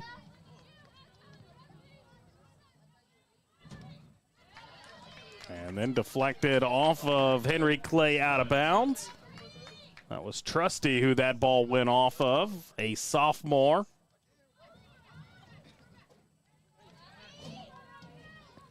Well, Stefan trying to make something happen as that ball's going to go out of play. Adrian Reed sends it out of there, and that's going to give Frederick Douglass a corner. The first one of the game. And we are nearly halfway through this first half.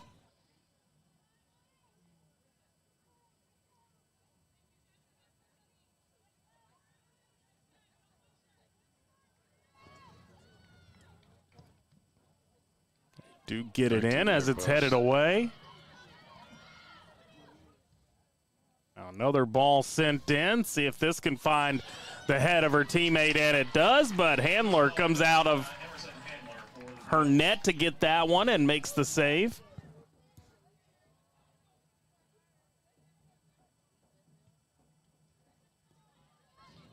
Handler with good form on the goal kick. And a great job winning that one back is Ava Ryder. Ava, she should have held on to that ball. She had 2-on-2, and she released it too early. Just go back and watch this and tell that she could have kept drilling. Trusty with the throw in. And that could have been gnarly. Throw in, Blue Devils. Kennedy Hayden nearly got kicked in the face there, trying to come in for that tackle. Quick throw in here for Clay. Now over with Molly Spalding, who had that gorgeous assist, and another great-looking pass here as Manila sends it in, but over the head of her intended target. She at least dropped it, brought it back, a little slot. Out of bounds for a throw-in. Tell you what, we've seen some great passes already from Molly Spalding. Substitution area match for the Blue Devils. As we played 21 minutes. Number 25, Harper McGee, coming onto the field. Number 25 in white, a 5'9" sophomore.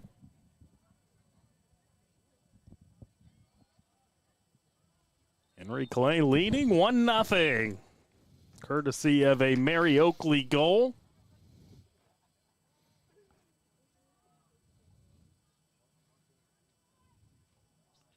We'll see what any adjustments Douglas is going to make right now. Probably just keep playing the same way they have been playing. So, it's early on.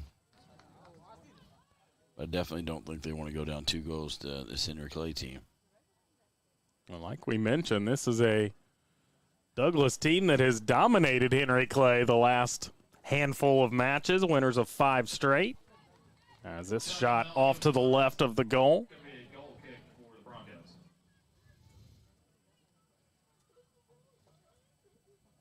Goal kick upcoming here for Frederick Douglass. Again, 16-5-2 on the season. Henry Clay, 13-5-1.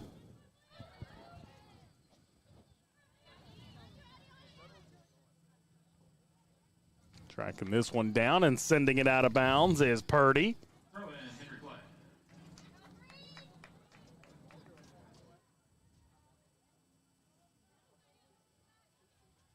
Spalding on the throw-in, gets it to the feet of Ava Ryder, who makes a defender miss. Now she tries to send one into the box. Oh, just under her foot. Yep, would have been another opportunity. Would have been a huge opportunity. Now tracking this one down is Madeline McGuire.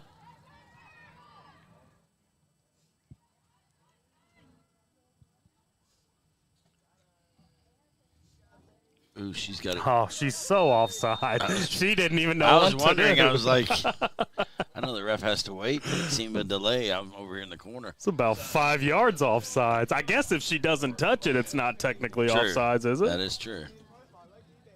Somebody else could have ran onto the play, and then they were onsides. They wouldn't have called it. That's something that's changed over the years. They used to just call it immediately. Now they wait till the person touches it. I like that. So yeah, but it creates drama in the stands because if they touch it like 2 seconds later, then everybody's like they think you've been on sides for 2 seconds. Yeah. Ooh, nice. There's a good whack at it there, but Piot again. As opposed to just immediately calling it, even though you know she's off. Yeah. So then everybody gets up in arms. That's the reason I don't like it like that. Sometimes a little tiff in the crowd. It's a good thing. Keeps it entertaining anyhow. As we've got under 16 to play here in this first half. Henry Clay with a 1-0 lead. Half the time when people are yelling for offsides or not offsides, they don't even know how to explain the rule properly. So I'll let you. It's a good point. I'll let you people out there tonight watching that we won't quote it, but we'll reference Ted Lasso and how he explained offsides. So if you haven't seen it, find out how he references it. And that's a great way to look at offsides. Probably smart to stray away from that. Yes. So you know what I'm talking about. Emerson Handler coming out of her net to scoop that one up. Now sends it away. Weird-looking knuckleball. I'd say now, I said it was kind of even, but I've got to give a little bit of advantage to Henry Clay. Yeah. It's looked very similar to what their boys did in that first half against Bryan Station, but the score line was opposite in that game.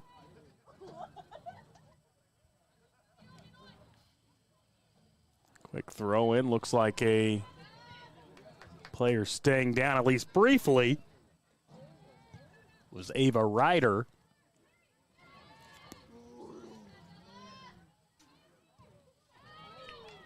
And here, how about this for a pass? And she is going to come out and scoop it up.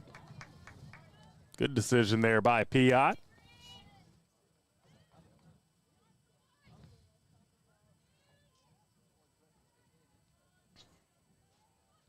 Now with Ryder. Wow. And just has one defender to get past. I believe that's Manila again. You know she'll fire. And she does and finds the back of the net.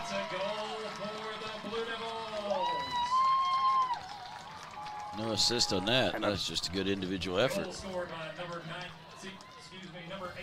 And that was indeed Gia Manila. She's had a handful of opportunities so far tonight. As we get another look at it, a couple long ball opportunities for, but that time gets in close range and able to find the back of the net. And how about this? Henry Clay with a 2-0 lead. It's probably well deserved. They've had the better of the play. Yeah. So now we'll see if Frederick Douglass can get an answer. We've got 14 minutes left until we get to halftime here this evening. Henry Clay out of bounds, a throw-in for Make sure to stick with us during halftime. We'll break down the first half here. Hear from the Henry Clay boys coach as well. Haven't seen a lot of substitutions for either team. You have not, no. Which is surprising with both of these teams in action last night. They both have big rosters, but just looking over there, they don't even have people warming up. Especially that Henry Clay roster. 4 more on their roster than Frederick Douglass. Kind of an awkward looking pass there taken away.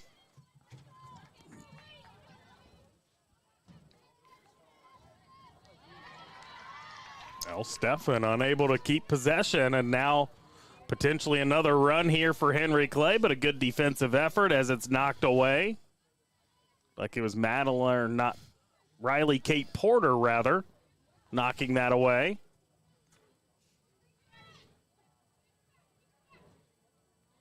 Good spin move there to get past her defender, but then kicks it right into the feet of the Blue Devils. Either team here in the last minute or so been able to keep possession. Douglas seems to be very direct in some aspects. Trying to get one into the middle, and she does. And now we're going to get a stoppage and a foul call. Gave the advantage initially, but he brings it back. Well, now a yellow card. That's going to go against Lucia Trusty. We have certainly seen our fair share of yellow cards tonight, not necessarily in this game, as that's the first. But I believe by my count there were 4 in our boys contest prior to this one. As we've got 12:03 left here in this first half, looking for some clarification down there. Well, the Henry Clay players just making sure what exactly she did, and now it's going to be Riley Kate Porter set to take the free kick.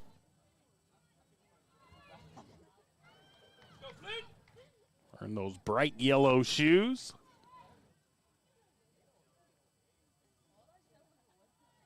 Looks like all her teammates on that right side are all just going to take off running at the exact same time. She should try to drop this enough where the goalie has to come out, make a little play. She went for it. Went a little near post. Ends up going through the football uprights. I did not think she was going to go for goal there. Ellie Majors coming on to the field for Frederick Douglass, or back onto the field, I should say. 5'4" senior. Down to 11.5 minutes left here in this first half of play. Been an entertaining first half thus far, especially if you are a fan of one Henry Clay, who leads 2-0 up on the scoreboard. Frederick Douglass with a 1-0 win a season ago in this 42nd District Championship. Now passing this one up is Addie O'Farrell. And taken down, we're going to get a foul called against Madeline McGuire as Riley Kate Porter was battling for it.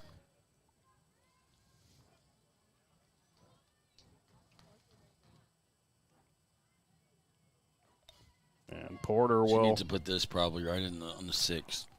Make the goalie have to come out and make it an effort. That's a good ball there. Yeah. Very good ball there, right inside the 6. Several of her teammates looked like they would have had an opportunity at it, but it's taken out of there.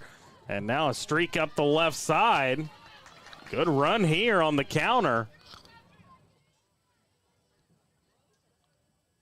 Trying to work it back to the middle, and does. Off the foot of Manila, who couldn't catch it cleanly, and now back come the Broncos the other way. Hard collision there on that far sideline. As now we're going to get a stoppage of play after the foul call. Under 10 to play here in this first half.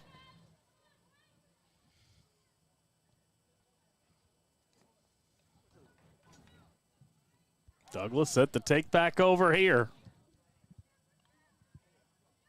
And it somehow finds the foot of one of the Broncos players, but then now making her work for it is Henry Clay. I believe that's El Stefan, who she's been hard to keep track of. She's played on the left side, on the right side, in the middle.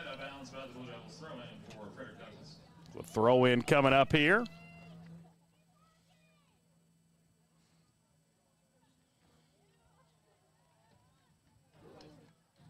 It's got to be a huge advantage when you've got a player like El Stefan who can just go anywhere on the field for you. It doesn't matter left, right. She doesn't care as long as she's out there. Only a sophomore, too. Yeah.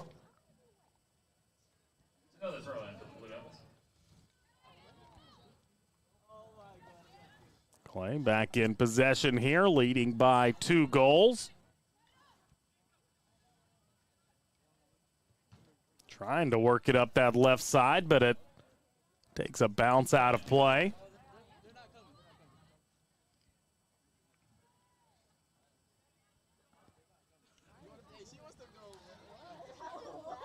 By the way, make sure to keep it with Glycod following tonight. Big slate of high school football coming up for you tomorrow. Soccer tonight, football tomorrow. Are you doing any games tomorrow? Oh, yeah. I'll get the schedule out here at the end of this game or potentially before. So we're down to 8 minutes left here in this first half. Tomorrow you will have, they'll be right back here on Glycod, Lafayette at Henry Clay. Okay. Also Madison Central at Douglas. Couple good games there.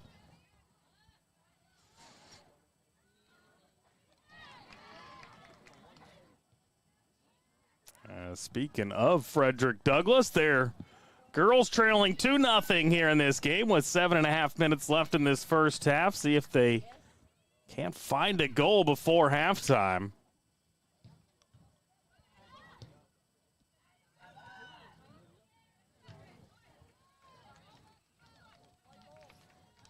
Coach Warren has her girls playing extremely well so far in this one. As 3 substitutions coming onto the field for Henry Clay. 2 of them coming out for Douglas as well. Looks like Kathy Daniels-Davison, Callie Bowes, and number 20, Hannah Grimm, a 5'5 sophomore in. Izzy Tussey coming on the field for Frederick Douglass. I believe Kaylin Preston, number 10, was the other.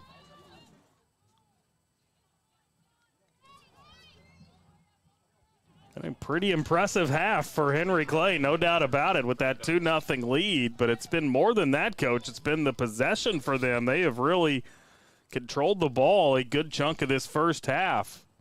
Most definitely. Really impressed with them so far.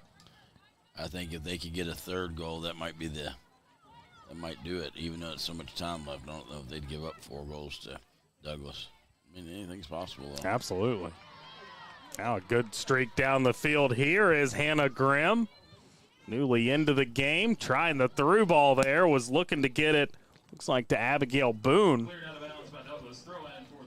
So it'll be a throw in here with 5:45 left in this half.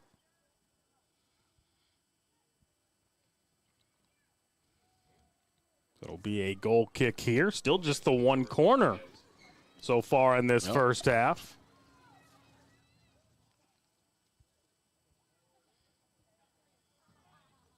I don't know why Piot hasn't been taking her own goal kicks. That was a pretty nice one there. Or was that taken by a position player? I'm not sure. Missed that. Blue Devils trying to strike again with 5 to play in the half.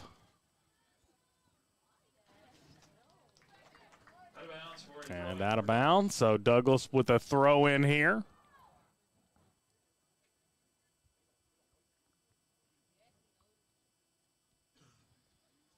Feels like it's been quite some time since they've gotten onto their side of the field. That's why I really do feel like if Henry Clay can get another one, that might be. Mm-hmm. Well, maybe somebody told Frederick Douglass about Lexington, the whole Lexington Catholic situation. Might have. I mean, I don't think you want to be playing Dunbar. They've beaten Catholic That's a twice, good point as well, yeah. But It's the only explanation I've got.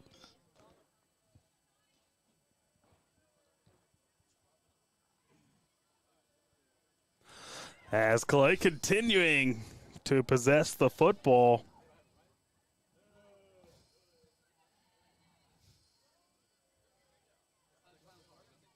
I'd like to see a team.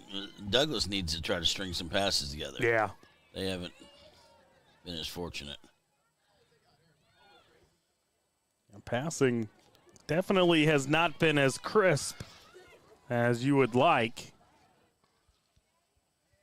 Now we'll see what they make of with this opportunity as Addie O'Farrell trying to get it into the box.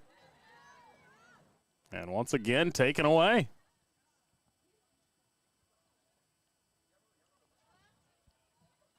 Riley Kate Porter sending this one up. Her pass a little too much mustard on it.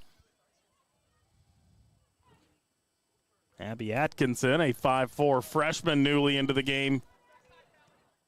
Yeah, that's the coach's daughter. I think she has 2 daughters on this team. That bounds off Henry Clay for a throw-in for Frederick Douglass. I'm not mistaken. Maybe I'm wrong. One was a freshman, one was an upperclassman. I'm only seeing the one. Then I may be wrong. We won't officially say you're wrong. Okay. Save that for when you're at home. I know Henry Clay's coach, Coach Warren.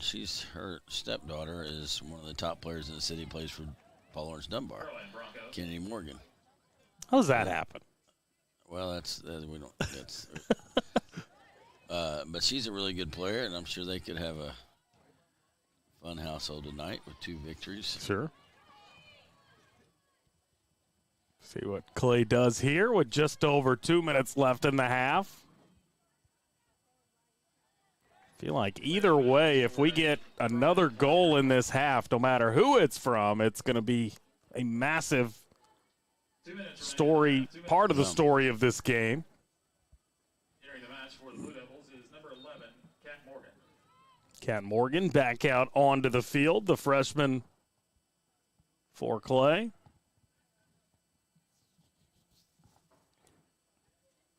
So we've got just over 90 seconds left here in this first half.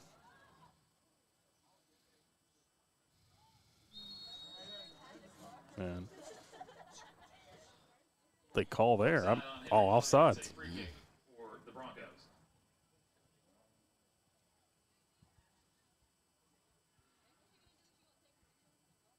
Already a second offsides call we've seen so far.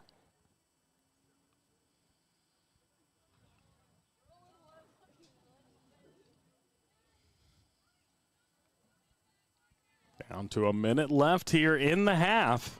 O'Farrell streaking up. She did this earlier. She can cover some space. Wow. Yeah, she's had some really good runs here in this first half. This one out of play for a goal kick with 45 seconds left.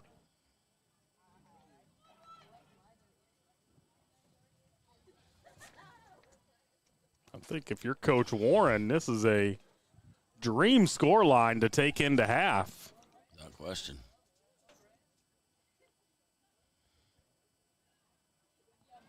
So we've got 20 seconds to play now. Blue Devils say, what the heck, let's give it one more run. And they're going to say that ball goes over the end line here as we're under 10 to play in the first half. Douglas in possession. They are not going to have enough time here And that is going to end it here for the first half of play. Fantastic start for Henry Clay to this ball game. They got 2 goals in that first half, one in the 18th minute, one in the 23rd. We'll break it all down for you here in our halftime show. You're watching 42nd District Championship action here this evening on Glycod. New recruit, take advantage of our apprenticeship program. Come out of our 4-year course debt-free. With health insurance, a guaranteed pension, a degree, and an electrical license. 3 words I'd use to describe the apprenticeship are opportunity, skillful, educational, solid career path, rewarding, beneficial, and a brotherhood. A life-changing opportunity. The cost of school is free. All your books are paid for. You go to school once every 2 weeks. All the other stuff is on-the-job training. The teachers here are great. They're all very, very knowledgeable. They're preparing you for what you're already seeing in the field. If you're struggling with something in school, sometimes your fellow students can help you work through that. Everyone's willing to help each other. It's like a big family.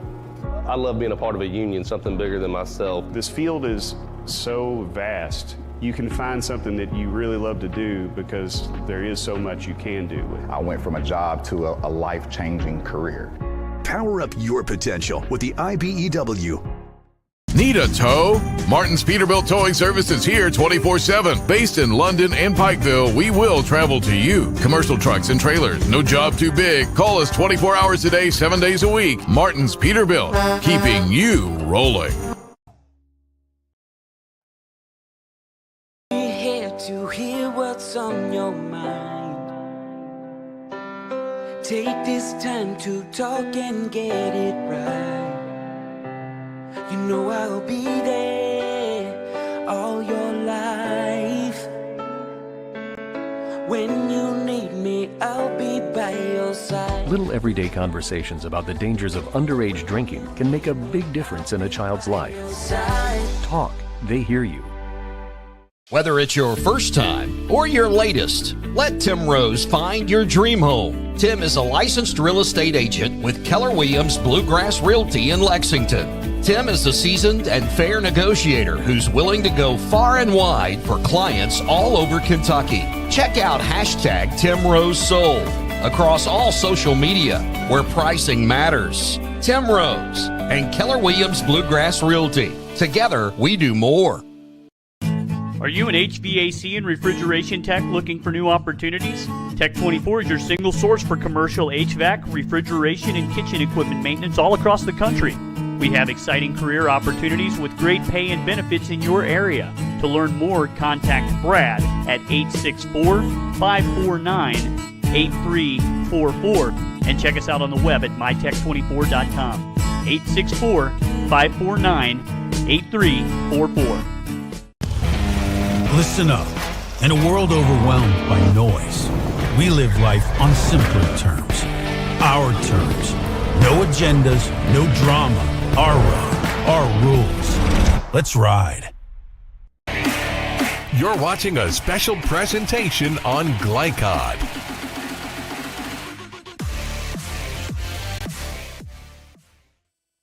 Back here, Henry Clay High School, as we are right in the middle of our halftime here in the girls' 42nd District Championship, and it was a good first half for Henry Clay as they lead 2-0 up on the scoreboard. Justin Kalen, John O'Hara back here alongside you. And, Coach, great first half for Henry Clay. I think it's easy to say that when you look up at the scoreboard and see 2-0, but it was a combination of everything in that first half. The possession, the passing, and obviously the ball striking when you're down around the goal. Yeah, Coach Warren's got to feel good about that first half. Got that 2-0 lead, and she's probably a goal away from really putting this game out of reach. Yeah, we'll see how it all shakes out in the second half as both teams are over on their sidelines going through some halftime preparations here. So excited for the second half of play. And I tell you what, I'm excited as well to hear from Coach Jason Beeler, the Henry Clay boys head coach. Coach O'Hara got a chance to catch up with him in between games here tonight. We'll hear that conversation next, but first, we'll slide in a break. You're watching 42nd District Championship action here on Glycod. No one college can be all things to all people, but Bluegrass Community and Technical College is as close as it gets. We're affordable, like you've got a great chance to graduate with little to no debt affordable. Flexible, with in-person, online, and hybrid programs. And you can easily transfer your credits to continue on to a 4-year university. So while we can't be everything to everyone, we can be a lot of things to you. Learn more at bluegrass.kctcs.edu. Listen up. In a world overwhelmed by noise, we live life on simpler terms. Our terms. No agendas, no drama. Our road, our rules. Let's ride. You're watching a special presentation on Glycod.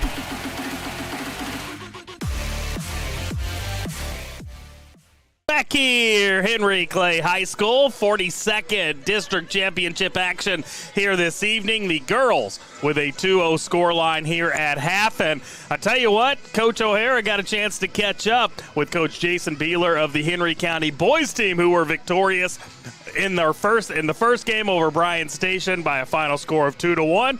Let's hear that conversation. Here with Coach Jason Beeler of the Henry Clay Blue Devils, just won the district championship.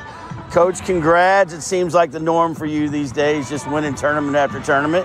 But what are your thoughts on the game? I think that's a really difficult team to play against. They're going to be a tough out for anybody. They were a tough out for us tonight.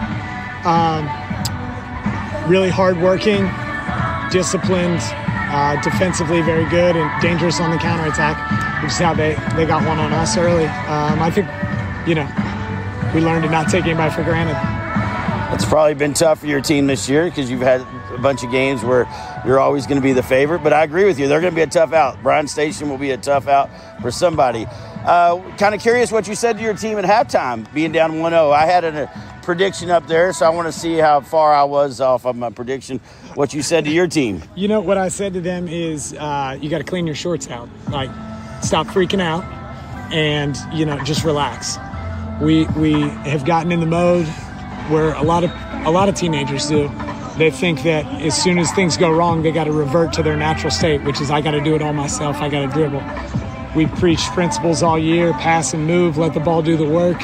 And once we started to do that, you saw the result in the second half. Calm down, let the ball move, and take our chances. And so, I thought even the first 10 minutes of the second half, we just weren't adventurous enough in terms of taking chances. And, the penalty I thought was pretty clear, but I thought we worked enough. I had a couple posts, couple crossbars that were unlucky, But all in all, super proud. It's tough to come back in the postseason from a goal down, chase the game. But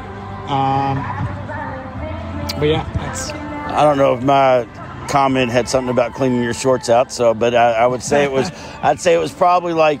I didn't think y'all need to make a lot of adjustments. I thought you still had to control the game and probably just keep working together as a team. So I thought you did. And we we made the comment at halftime that beginning of the second half, your team still seemed pretty relaxed. So that's good. That's a big win. You get to host the district.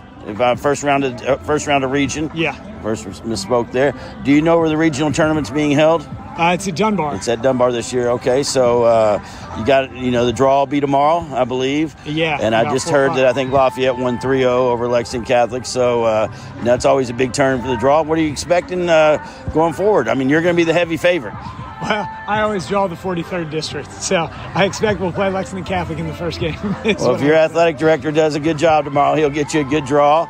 I know you guys don't like hearing this, but I told you this a few weeks ago. Your team is really impressive to watch, so congrats to you guys. And, we wish you the best. What you've done with this team is phenomenal. So we wish you the best and look forward to seeing you in the postseason even further. Appreciate it, John. All right.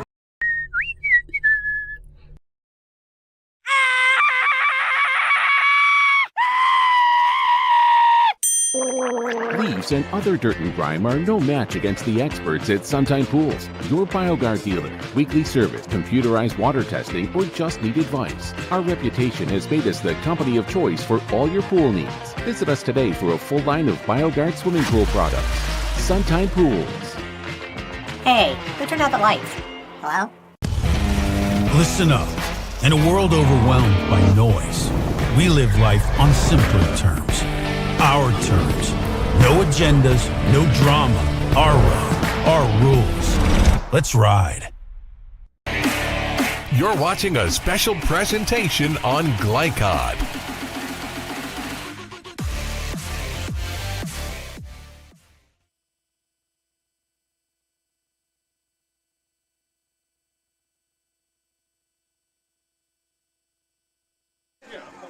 Back here, Henry Clay High School, as we are just about set for the second half of play.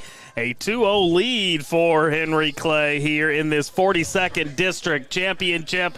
Justin Kalen, Coach John O'Hara back here alongside you. Chris Lamar, our on-site producer, Joe Omielin, operating the camera for us here tonight. Coach, big expectations coming into this second half. What are you expecting? How you think it's going to play out? I think, well, it's interesting. Look at Douglas, the way they're lined up. They're going straight for it. They got the kick, and they are coming at it. I guess this is a play because Henry Clay's ready for it. Oh, the football formation. I like it. We were just checking football scores during that halftime. And Douglas is going to, they need to try to get on the board. The earlier the better for them. Well, that was quite an aggressive start. Everybody came out sprinting, much like we saw at the beginning of the game with them defensively.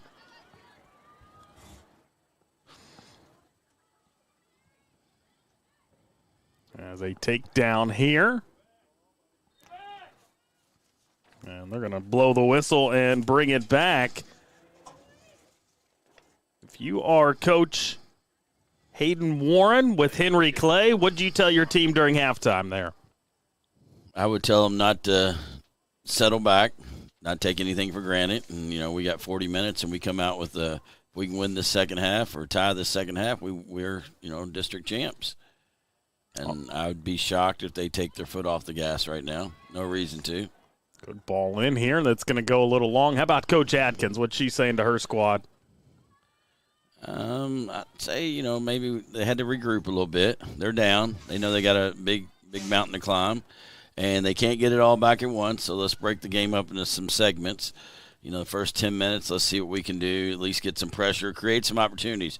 You can't have those goals without some opportunities. Sure. Your chances of scoring increase greatly when you have a number of opportunities. If you're only going to have one opportunity, it makes it tough. So I would, they got to relax a little bit, but they also got to play with a sense of urgency. They definitely had some opportunities in that first half of play, just weren't able to find the back of the net. And now with a strike towards goal, which Emerson Handler saves easily. Well, it's actually Addie Fletcher that comes out as the goalkeeper for this second half. She, too, is a senior. So getting both their seniors some work in goal tonight.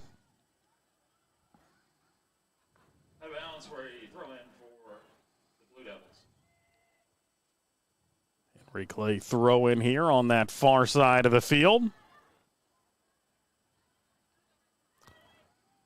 Do you change anything if you're Henry Clay, or is it much like the boys' game, you just keep operating business as usual?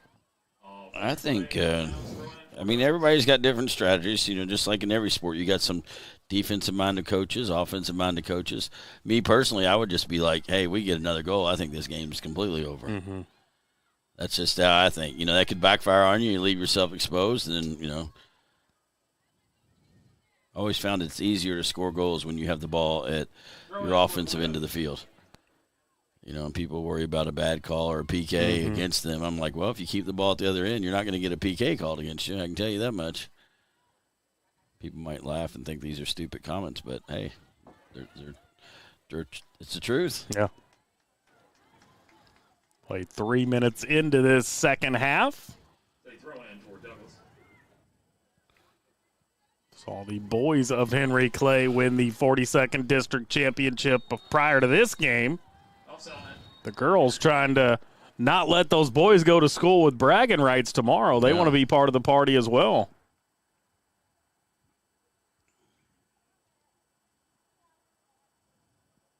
Like we said, I said earlier, Douglas can't get it all back at once, but towards the end of that first half, they weren't even in the box that much against Henry Clay. Right. So they at least got to find a way to work the ball, get some possession, get some opportunities down there in that third.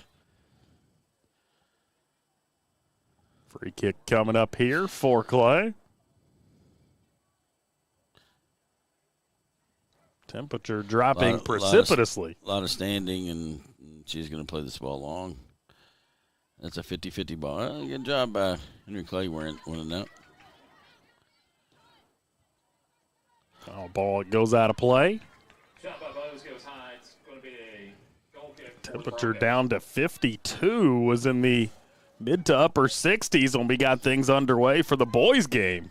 Supposed to get in the 40s tonight, man. Yeah. I didn't know that. I think I heard that late on the radio. I wasn't quite prepared for that. I'm not ready. Yeah. I am not ready. Now here is Callie Bose with it. Good effort there on the defense for Douglas. Throw in, Henry Clay. Looks like it's going to be Taylor Duncan, the junior, taking the throw in. I love these type of games, though. Some of these girls at Douglas, I bet they don't live 5 minutes from here. Mm-hmm. I'm sure they love it as well. Yeah. When it's all wrapped up and they get to go home. That's Duncan. Sends it across the field. Too much strength on that first touch. Douglas just needs to get up here and get. That's going to go out of bounds. And I feel like with this Douglas passing, there's so many times where they're going for the home run. Yeah. We saw a lot of that in the boys' game as well, where it was just make quick, concise passes, get the accuracy up with those passes. I think you give yourself more opportunities. I mean, they have the personnel up top to go 1-on-2, then, yeah, that's something you're going to do. I don't know how realistic that is for that individual up there. Very talented, but still, that's a big ask. Throw in for the Blue Devils. Over 6 minutes into this second half of play. By the way, those Henry County goals in the first half, Mary Oakley scored the first one in the 18th minute. Gia Manella was the second goal scorer in the 26th minute.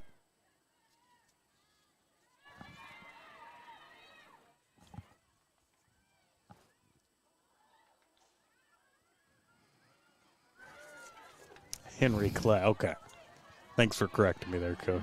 Henry Clay, not Henry I didn't County. want you to have somebody think we're up near Louisville. I appreciate the I was going to correction. I was going to give you the mascot for Henry County, but I don't know what it is. But I know where it's located. I should know what it is. I spend a lot of time – Wildcats, that's right. Yeah, I spend a lot of time up in Henry County during basketball season. Off topic here, but that regional tournament there is phenomenal. Oh, it's amazing, yeah. Every year it's incredible. Some of that useless information out there for you people. Yeah. So goal kick here for Henry Clay.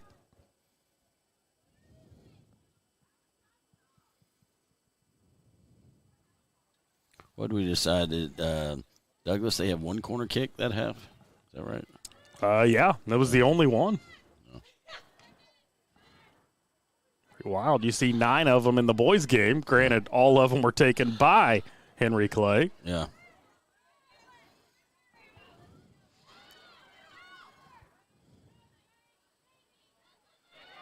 Good takeaway there briefly by Janie Lakin, but she lost it. I shouldn't let that ride out of bounds. Goal kick, either way. Out of bounds off Douglas. It's a goal kick for the Blue Devils. I think it's the first game all year I've seen everybody bundled up like they are. Yeah. Looking out at these parents, they got blankets and everywhere. Some of them I don't think were quite ready for this. It's been really, really hot. Even late into the evening, you've stayed into the 70s. It's a big change. I mean, there were several games in the beginning of the year that were canceled. Sure, in football, too, because of heat. Mm-hmm. I know several teams that had games that they couldn't make up because of weather. Yeah, it's unfortunate. I hate that. I do, too. You only have so many. You're a senior, and then they cancel 3 of them because of heat. Here, look at that speed on the outside there. Oh. There's the rule I was talking about on the offsides. You're right. She didn't. She ran about 20 yards, and then she touches the ball, and it's offsides. So that confuses people because they think the call is being made right then. Right. And she wasn't offsides right then. Yeah. That was the exact example of what I'm talking about. Well, he'll take it on anyways. Delayed gratification for somebody maybe. Now, are they're doing that at all levels of soccer? Yeah, they now? are. I love They've that. been doing it for years, but it's just kind of, and maybe they were supposed to do it, but we were younger. It got called right then. Yeah. You're potentially a good opportunity. And they're going to bring it back now. Well, she's. And again, we've touched. Here we go. Good job by the keep coming out for that. Way over on the side, too. If she didn't come out and get that, that would have been really dangerous. Good job for her. That is actually not Hannah Piot, so she's taken out of the game at half as well. That is the freshman, Clara Dryden. 5'11". She's got some height to her. I was going to say, she looks rather tall girl. Yeah. So valuable minutes for her here in this game tonight.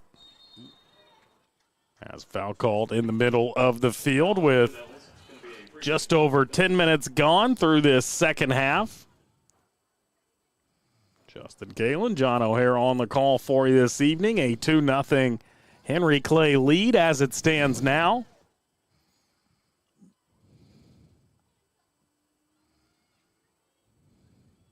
A fun night of soccer.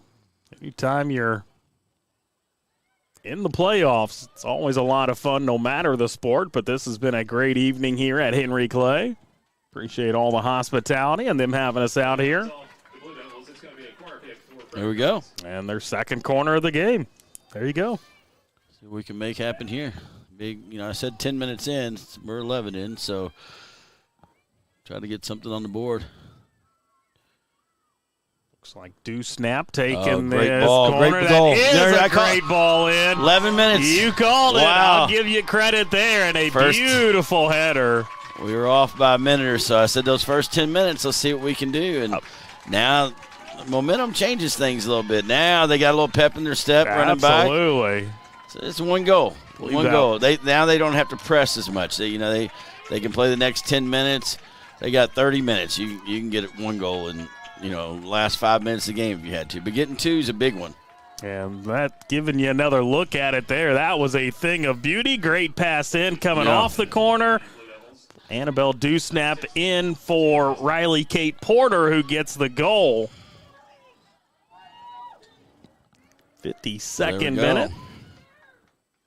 28 minutes, down one or up one, but, yeah, definitely manageable. That changes things. Because if Henry Clay would have gotten the goal and it was 3 goals, I think that would have been too much to handle. Yeah. Now we got a game. This is going to change the way I think Douglas will play a little bit, in my opinion. And we'll see what Henry Clay does if they tighten up. I don't think they got to play. They need to score now. But will they? Just got to control the ball, right? Yeah. Like they did in that first half. Play the possession game here. You can hear a little bit more chatter, a little bit more pep. That happens. Some things are consistent across many different sports. It's like Ava Ryder going to go over to the sideline. She has had a tough night. She had a ball kicked off of her legs in that first half. She was tripped up at one point in the first half. Missed what happened there, but she's going to go over to the sidelines here.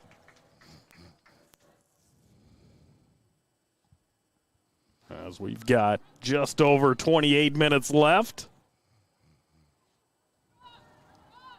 Be some nervous moments these last 28 minutes. Especially for all the parents sitting down in the stands down below us.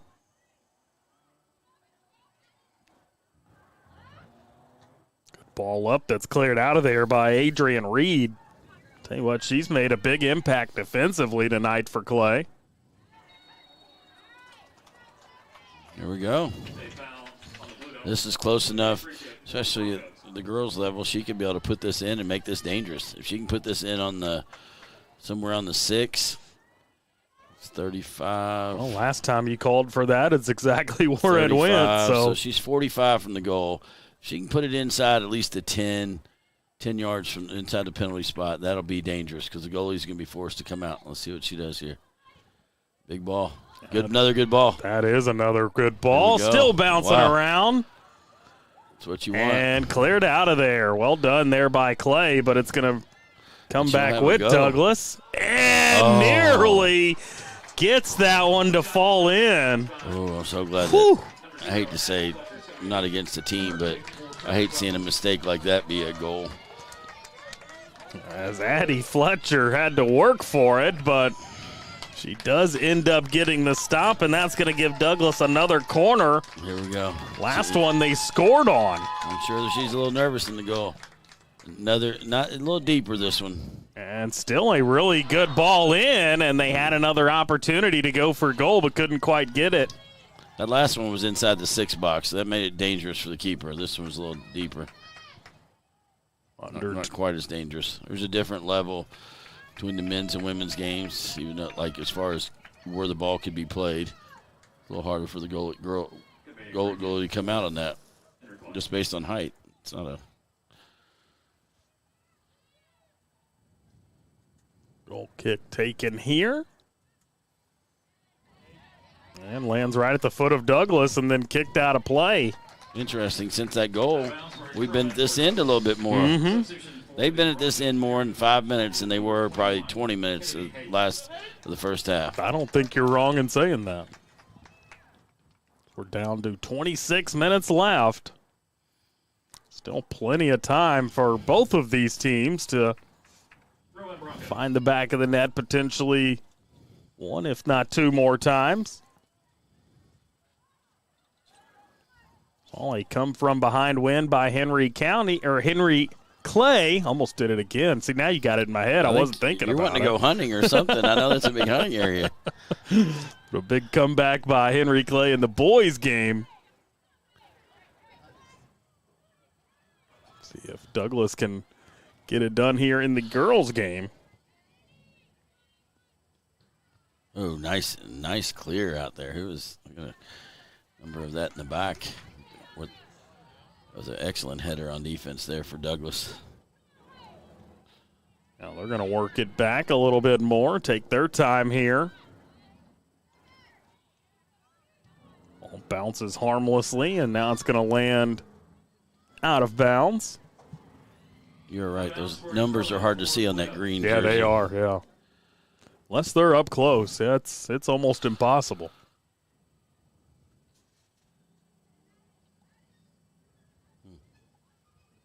It's all right. 3 out of the 4 of the jerseys this evening were incredible from a broadcasting perspective. I like the look of those Douglas jerseys. They're just not the easiest on the eyes.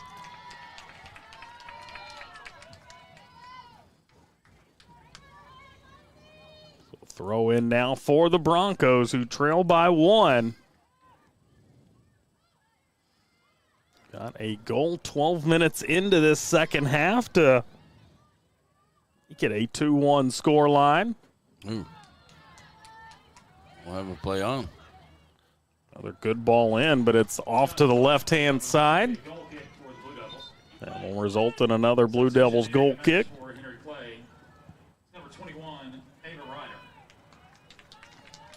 Ava Ryder coming back onto the field. Looks like she's good to go after being checked down over on that sideline. Douglas stays with it. Definitely have spent a ton of time on their side of the field here in this second half. It's like a different switch. I'll pass it back.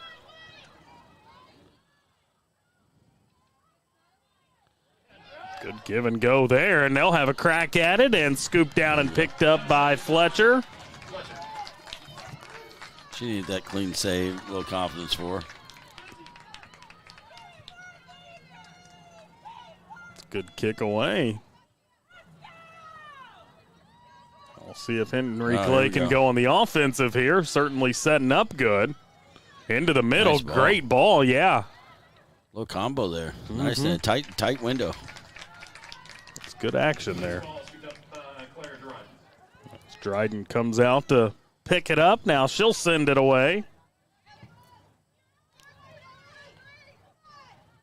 This one going to be won by Lakin, at least momentarily, and now back with Ryder. What a straight speed. And she just went right around her, didn't she? Tries to cross it. It's in there, and that is going to be a goal. Wow. Right place, right time. What an effort there. And that was Mary Oakley again, the freshman. Gets Henry Clay on top by a score of 3-1 now. And what an effort there. That was just good pace, good passing. Was that Pittman on the wing? Who had the assist? Could not tell who that was on that far side. That's where all the work was. The goal, absolutely. The goal was no doubt. That's just put my head down. I'm faster than you. Oh, wow, that was a great individual effort. Oakley with her second goal of the night. First one in the 18th minute, that one in the 58th. And Henry Clay now leads by 2 again. As time all of a sudden with that goal. It's been switched. Now it's going to have to be Frederick Douglass on the offensive here.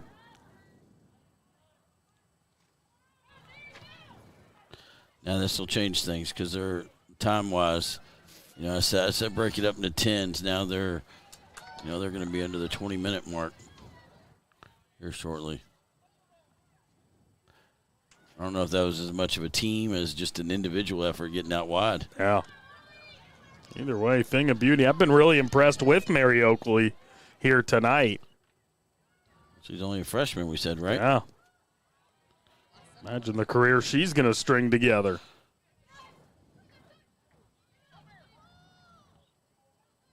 Down the middle of the field with it is Lakin. Makes a defender miss. Down to 21 minutes left here in this 42nd District Championship. She's right through the middle. Oh.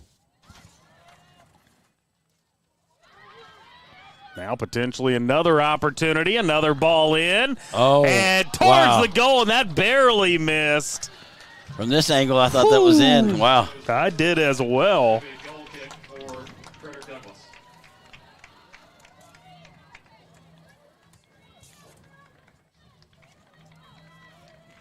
So now back to Douglas it goes. By the way, if Henry Clay's able to hang on, first district title since 2022. Okay. So breaking a little streak there if they can close this one out. And we are halfway through this second half of play. Some good individual work there.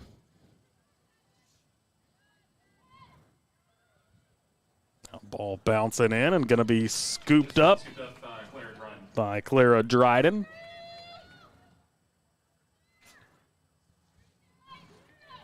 Good ball downfield here.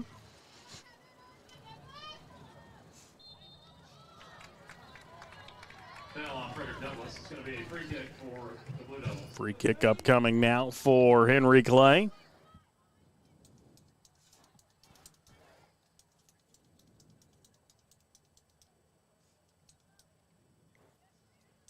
They're going to take their time. I guess we're at the point in the game where they just start trying to melt some time away. Keep possession. Bit, yeah. Keep it away from Douglas. Oh, she's through. Another really good try did at that it. go off the post? I think it may have, Yeah. Right back. Sounded almost, goofy, though, didn't it? Right, almost right back at her. I don't know if it went off the back post. I just didn't see it. That happened so quick. Now coming up with it is Taylor Duncan. Gets it back. And it'll be a throw in here for Clay.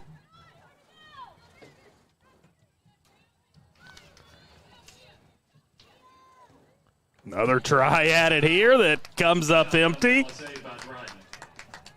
Keeping Dryden busy all of a sudden. Absolutely.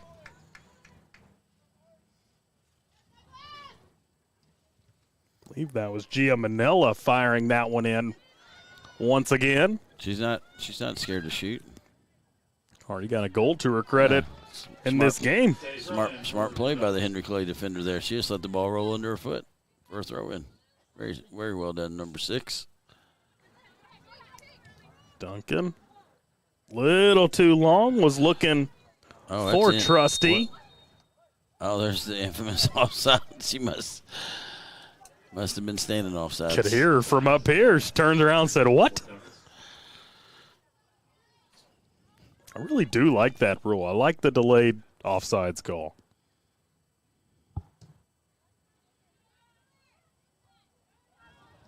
This one. She's going to pick it up. Here we go. Ooh. And didn't really have a choice there as Addie Fletcher has to come out and scoop it up. It's a good play, though. Good for her confidence. Just over 17 left. Henry Clay 3. Frederick Douglass 1. Oh, I see. Yes. Oh, wow. That is Ryder. Into the middle. Off a deflection, going towards goal, and just off to the left. Be surprised to see Henry Clay just continuing to be this aggressive and try to get shots on goal. Well, I think, what happened there in the first 10 minutes of this half, they are back on their heels a little bit. So maybe they feel like their best defense is just pushing forward.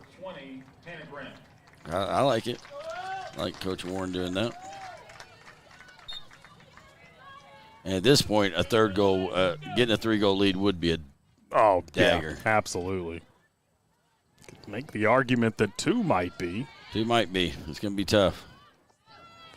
And then they'll really, at the 10-minute mark, they'll really start press. Ball goes out of play. Lindley Purdy looked like she was going to trigger the throw in, but she's going to be taken out of the game. Kaylin Preston, the 5'6" junior, making her way back out.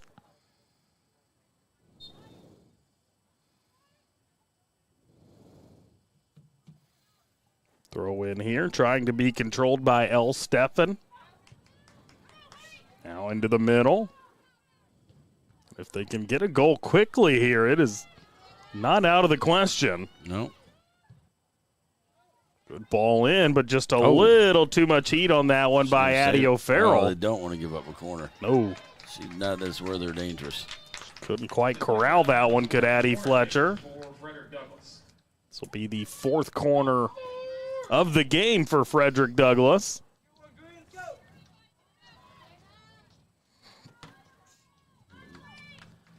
She's put the ones that have been successful right inside that 6-yard box. Douglas has got 1, 2 people. It's going to just force the goalie to have to come out and make a decision. See how they execute here. Great ball in. And batted around, and that will be a goal for Frederick Douglass. Wow. They make it a 3-2 game now. I think that's the coach's daughter that takes those corners. I remember the last game we did. That is her. Pretty sure. I have to get a number on that. Because I remarked at how. See if you get a number on that corner kick. Can't even get a number of the goal scorer there. Really tough to see, but either way, it makes it a 3-2 score line now for Henry County. Or Henry Clay. Good grief. I wish you would have never brought it up. Wish you wouldn't have brought it up. I was trying to help you. You said it 4 times. Gosh dang it. I know you don't even realize you said it earlier. Past my bedtime, clearly. Yeah, my memory's starting to hit me. It was the coach's daughter who plays those corners because they're such good corner kicks. I mean, they bounced in there. Wow. Yeah, all 4 of them have looked really impressive. Yeah. 2 of them have been. Now once again, that momentum. See if Clay can't settle back down here. Oh, I don't think that was a high kick. Sole of the foot wasn't. That was kind of a bad call. So we're down to 14 minutes left. It has gotten tense. It will. Here at Henry Clay. So we need a little excitement, a little friction in the air. I love it. Warm people up. Those slow games make it cold. He's going to put this. Oh, whoa. That's a trouble. Leg there. Good job by the keep there. Wow. That's a big leg. That's 50 yards. Now Fletcher sends it away herself. A shove from behind. I like it.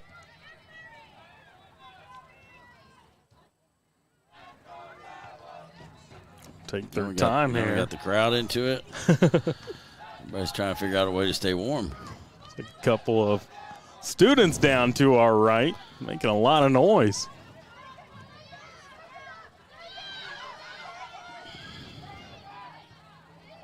Good job making the defender miss there, and now another. Oh, Coach Beeler has his team down there supporting his Devils Yeah. at home. He's probably over at Charlie Brown's because his brother owns that restaurant and getting a nice, good dinner. Lucky guy. Little shout out to Charlie Brown's and Chevy Chase.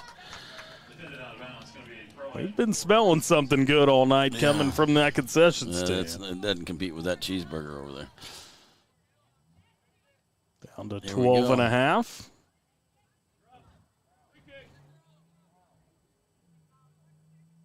Last Douglas goal has certainly given them an opportunity here. As this time it bounces right over the head of L. Steffen. And Clay will take over, but we're going to get a whistle and a foul call. Foul called on Douglas, going to be a free kick for the Blue Devils.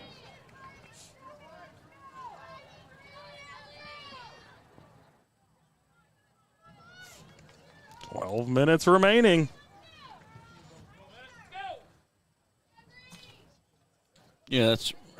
I figured out who that was in the back. I've got her number messed up, but she got close to Riley Kate Porter. She had that great win defensively earlier. She's played very well tonight. I couldn't make out her number. That's number 8. Now both teams have really picked it up here in the last several minutes. I tell you what Henry Clay doesn't want to see. They don't want to see a corner kick. No, they do not want to see that. What's that? Both Douglas goals have come off corners. They correct? have. Yeah. They have. They've only had 4 opportunities. If I'm Henry Clay's coach, I do not want to see a corner. In that last one, they kind of helped them by misplay there. It led to the corner kick. This ball knocked out of bounds by Henry Clay. Couple headers here. And they'll send this down the field. Cleared out of bounds, throw in for the Broncos. It's going to be O'Farrell taking the throw in again. They'll have a few subs to kill some time. Change the rule in the last few minutes, but I don't think 10 minutes doesn't change anything. So every 20 or 30 seconds they can kill some time. They're going to do it. O'Farrell. And again, just wisely going to kick it out of play. Henry Clay looks a little disorganized again. Not trying any possession. It kind of feels like at this juncture, just trying to do anything they can to hang on, right? I mean, you're playing a Douglas team that has won the last 5 against you. Here'll be a sub. Out of bounds, throw in for the Blue Devils. I was like looking at that. That was at the 9:55 mark. Cat Morgan back on the field. Another freshman for Clay. I used about 18 seconds. Not enough. Yeah, but every little bit adds up. There'll be a few more substitutions. Now Morgan able to get it off for Callie Bowes. And Bowes loses possession. Don't want to be going backwards. Run through her. Throw in for the Broncos. Ellie Majors will trigger the throw in. Just over 9 minutes left. Get the corner kick. That's what I'd be trying if I was there.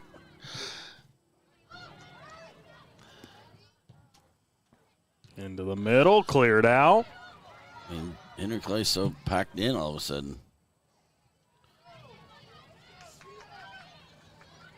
Well, they'll take it the other way, see if they can get a nice little counter going. Too much on that throw, or on that kick, rather.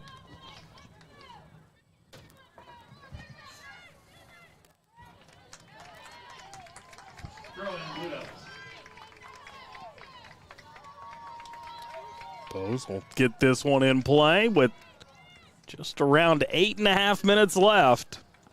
Henry Clay clinging to a 3-2 lead over Frederick Douglass in this 42nd District Championship.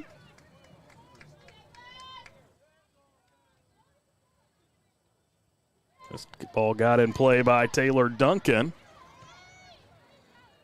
And if you're Henry Clay hanging on to that 1-goal lead, this is the side of the field you want to be on for the next 8 minutes. Most definitely.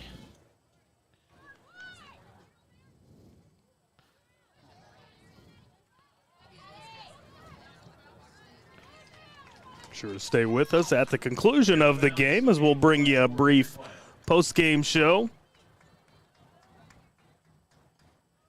I was going to go out 7 minutes. I was going to say Henry Clay will probably sub 3 more times, but maybe not. Nobody over there set to check in at this juncture.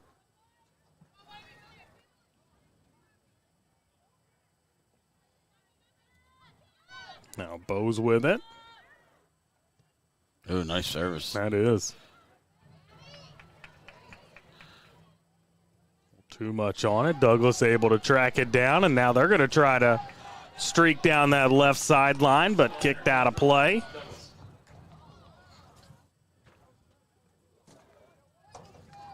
Douglas throw in Henry Clay. Under 7 to go. Both of these district championships here tonight coming down to the wire. A fun evening out here at Henry Clay.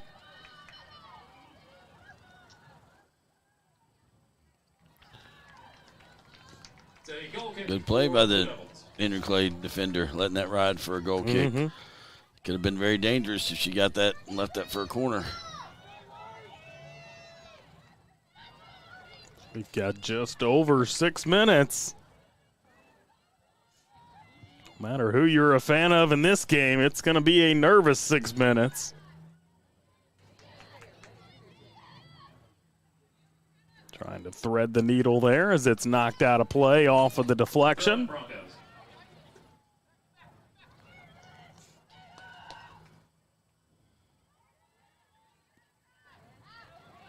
Take down. No call.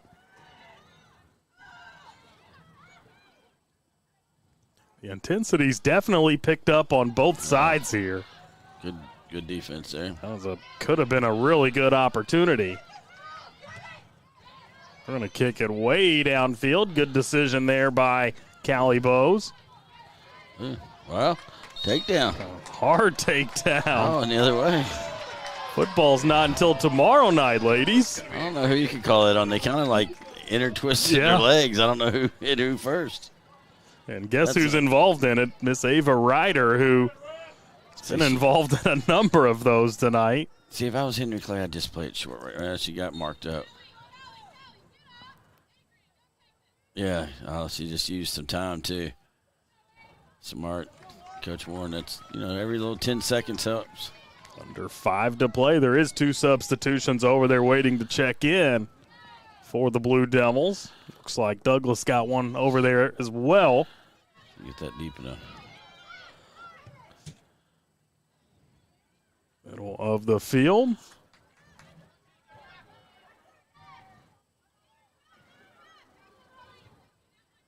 Trying to find some space here, and now they're got the ball in a good spot.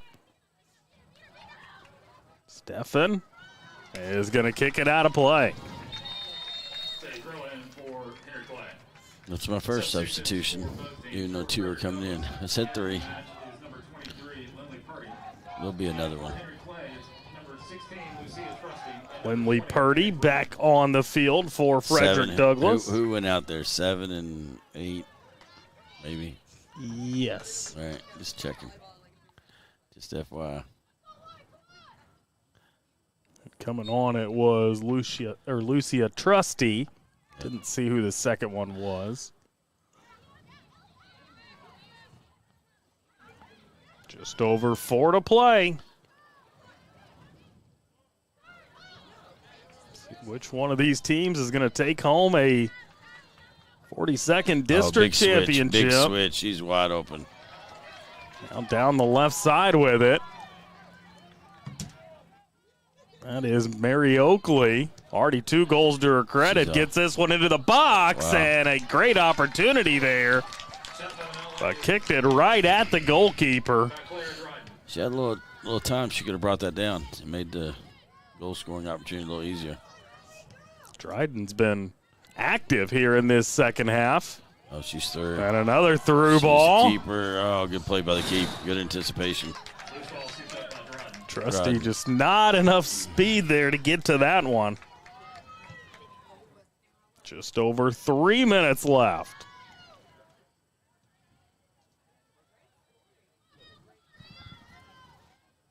Bouncing on that sideline. They're going to battle for it. Taken out of there by Douglas. Out of bounds for a throw-in for Douglas.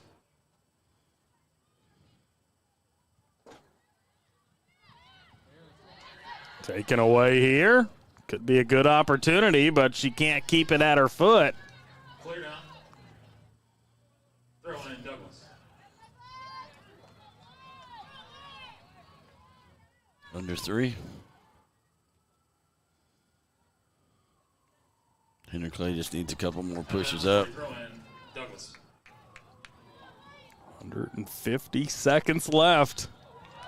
Oh, and not what you wanted. Not at all. Not at all.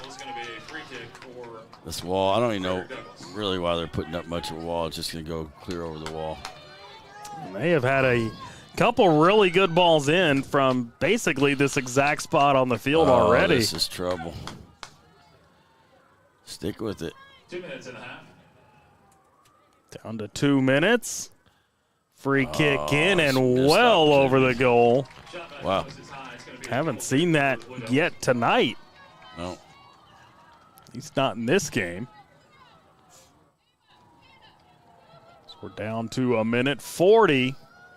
100 seconds left exactly. Can't go fast enough if you're Coach Warren over there. She just needs a big clear and one ball to the other end, and she should be good. Well, she's going to have to sweat it out if there's one thing I can tell you. The Frederick Douglass team has not given up all night. They are going for corner. Good clearance down the field. And finally lands out of play, but we're down to 1:05. Throw in Henry Clay. 1 minute and a half. And now it'll go back to Henry Clay here with less than a minute to play. Can they hang on and join the boys who also won the district championship here this evening? Be a great night of celebration for Henry Clay fans. Down to 40 seconds. Trying to prevent Douglas from getting it again, and now they did let him get it back, but they get it right back themselves under 30 seconds to play. Douglas has it. Addie O'Farrell trying to find her teammate. That ball's taken away. Clean tackle and kicked off to the left.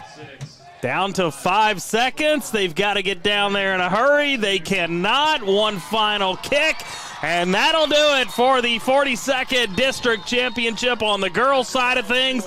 Much like we saw with the boys, Henry Clay gets it done by a final score of 3-2. Congratulations to them as they celebrate in the middle of the field. We'll step aside for a break here, come back, and we'll break it all down for you in our post-game show. You've been watching the 42nd District Championship right here on Glycod. We all make choices about alcohol. Kids make choices whether to drink or not. Bye, Dad. Bye-bye. Remember, I'm going to Alex's party tonight and sleeping over. Have fun. Ham. Remind me about that party again? And adults make choices whether to talk about it. That's true of parents and every other trusted adult in a kid's life. Kids want to know our expectations, and they want honest answers in everyday conversations. So talk with your kids and help lead them on a positive path. Because when you talk, they hear you. For any of your window, door, and siding needs, contact the team at Elite Building Products. Their factory-certified, licensed, and insured contractors have been installing energy-efficient windows and doors for over 30 years. They also offer energy tax credits and military veteran discounts. Locally owned and open weekdays at 242 Wilson Drive, just off of the 27 bypass. For a free estimate, call 859-887-2440. Elite Building Products. You're watching a special presentation on Glycod.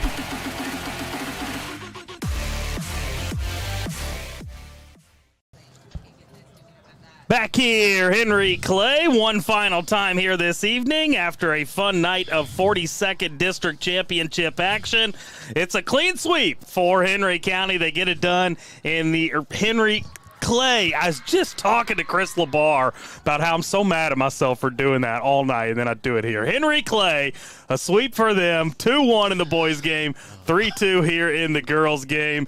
But, Coach, it's been a lot of fun working with you. Fun night of soccer, and especially if you're a Henry Clay fan, it's been the night for you. I think if you're a Henry County or Henry Clay fan, you're pretty excited. A lot of shout-outs either way. Exactly. I really enjoyed the broadcast with you. You brought that professionalism to us, so really enjoyed that. I mean, you were great on the mic. It was a great game, 2 good games, good atmosphere. I love this postseason. And I know Henry Clay's got to be really excited getting both victories. Yeah, best of luck to both Henry Clay teams as well as Bryan Station and Frederick Douglass in their losing efforts here tonight. Best of luck moving forward into the Kentucky State Tournament. Before we get out of here, I certainly want to thank Steve Bird, especially with having semifinal games last night, having to put together game notes for us for tonight's games. I know that's a lot of work, so appreciate Steve Bird, who is the executive producer for Glycod. Also, Chris LeBar, he is our on-site producer, did a great job as always. And then Joe O'Mullen on camera for us here this evening. And, John, a lot of fun working with you as well. Do you have any final thoughts before we get out here? I just hope we get to do it again. That was awesome. Absolutely, as your 42nd District Championship action has wrapped up. Appreciate y'all watching. Appreciate Henry Clay for having us out here this evening. And that'll wrap it up. Have a great evening. You've been watching 42nd District Championship action here on Glycod. You're watching a special presentation on Glycod.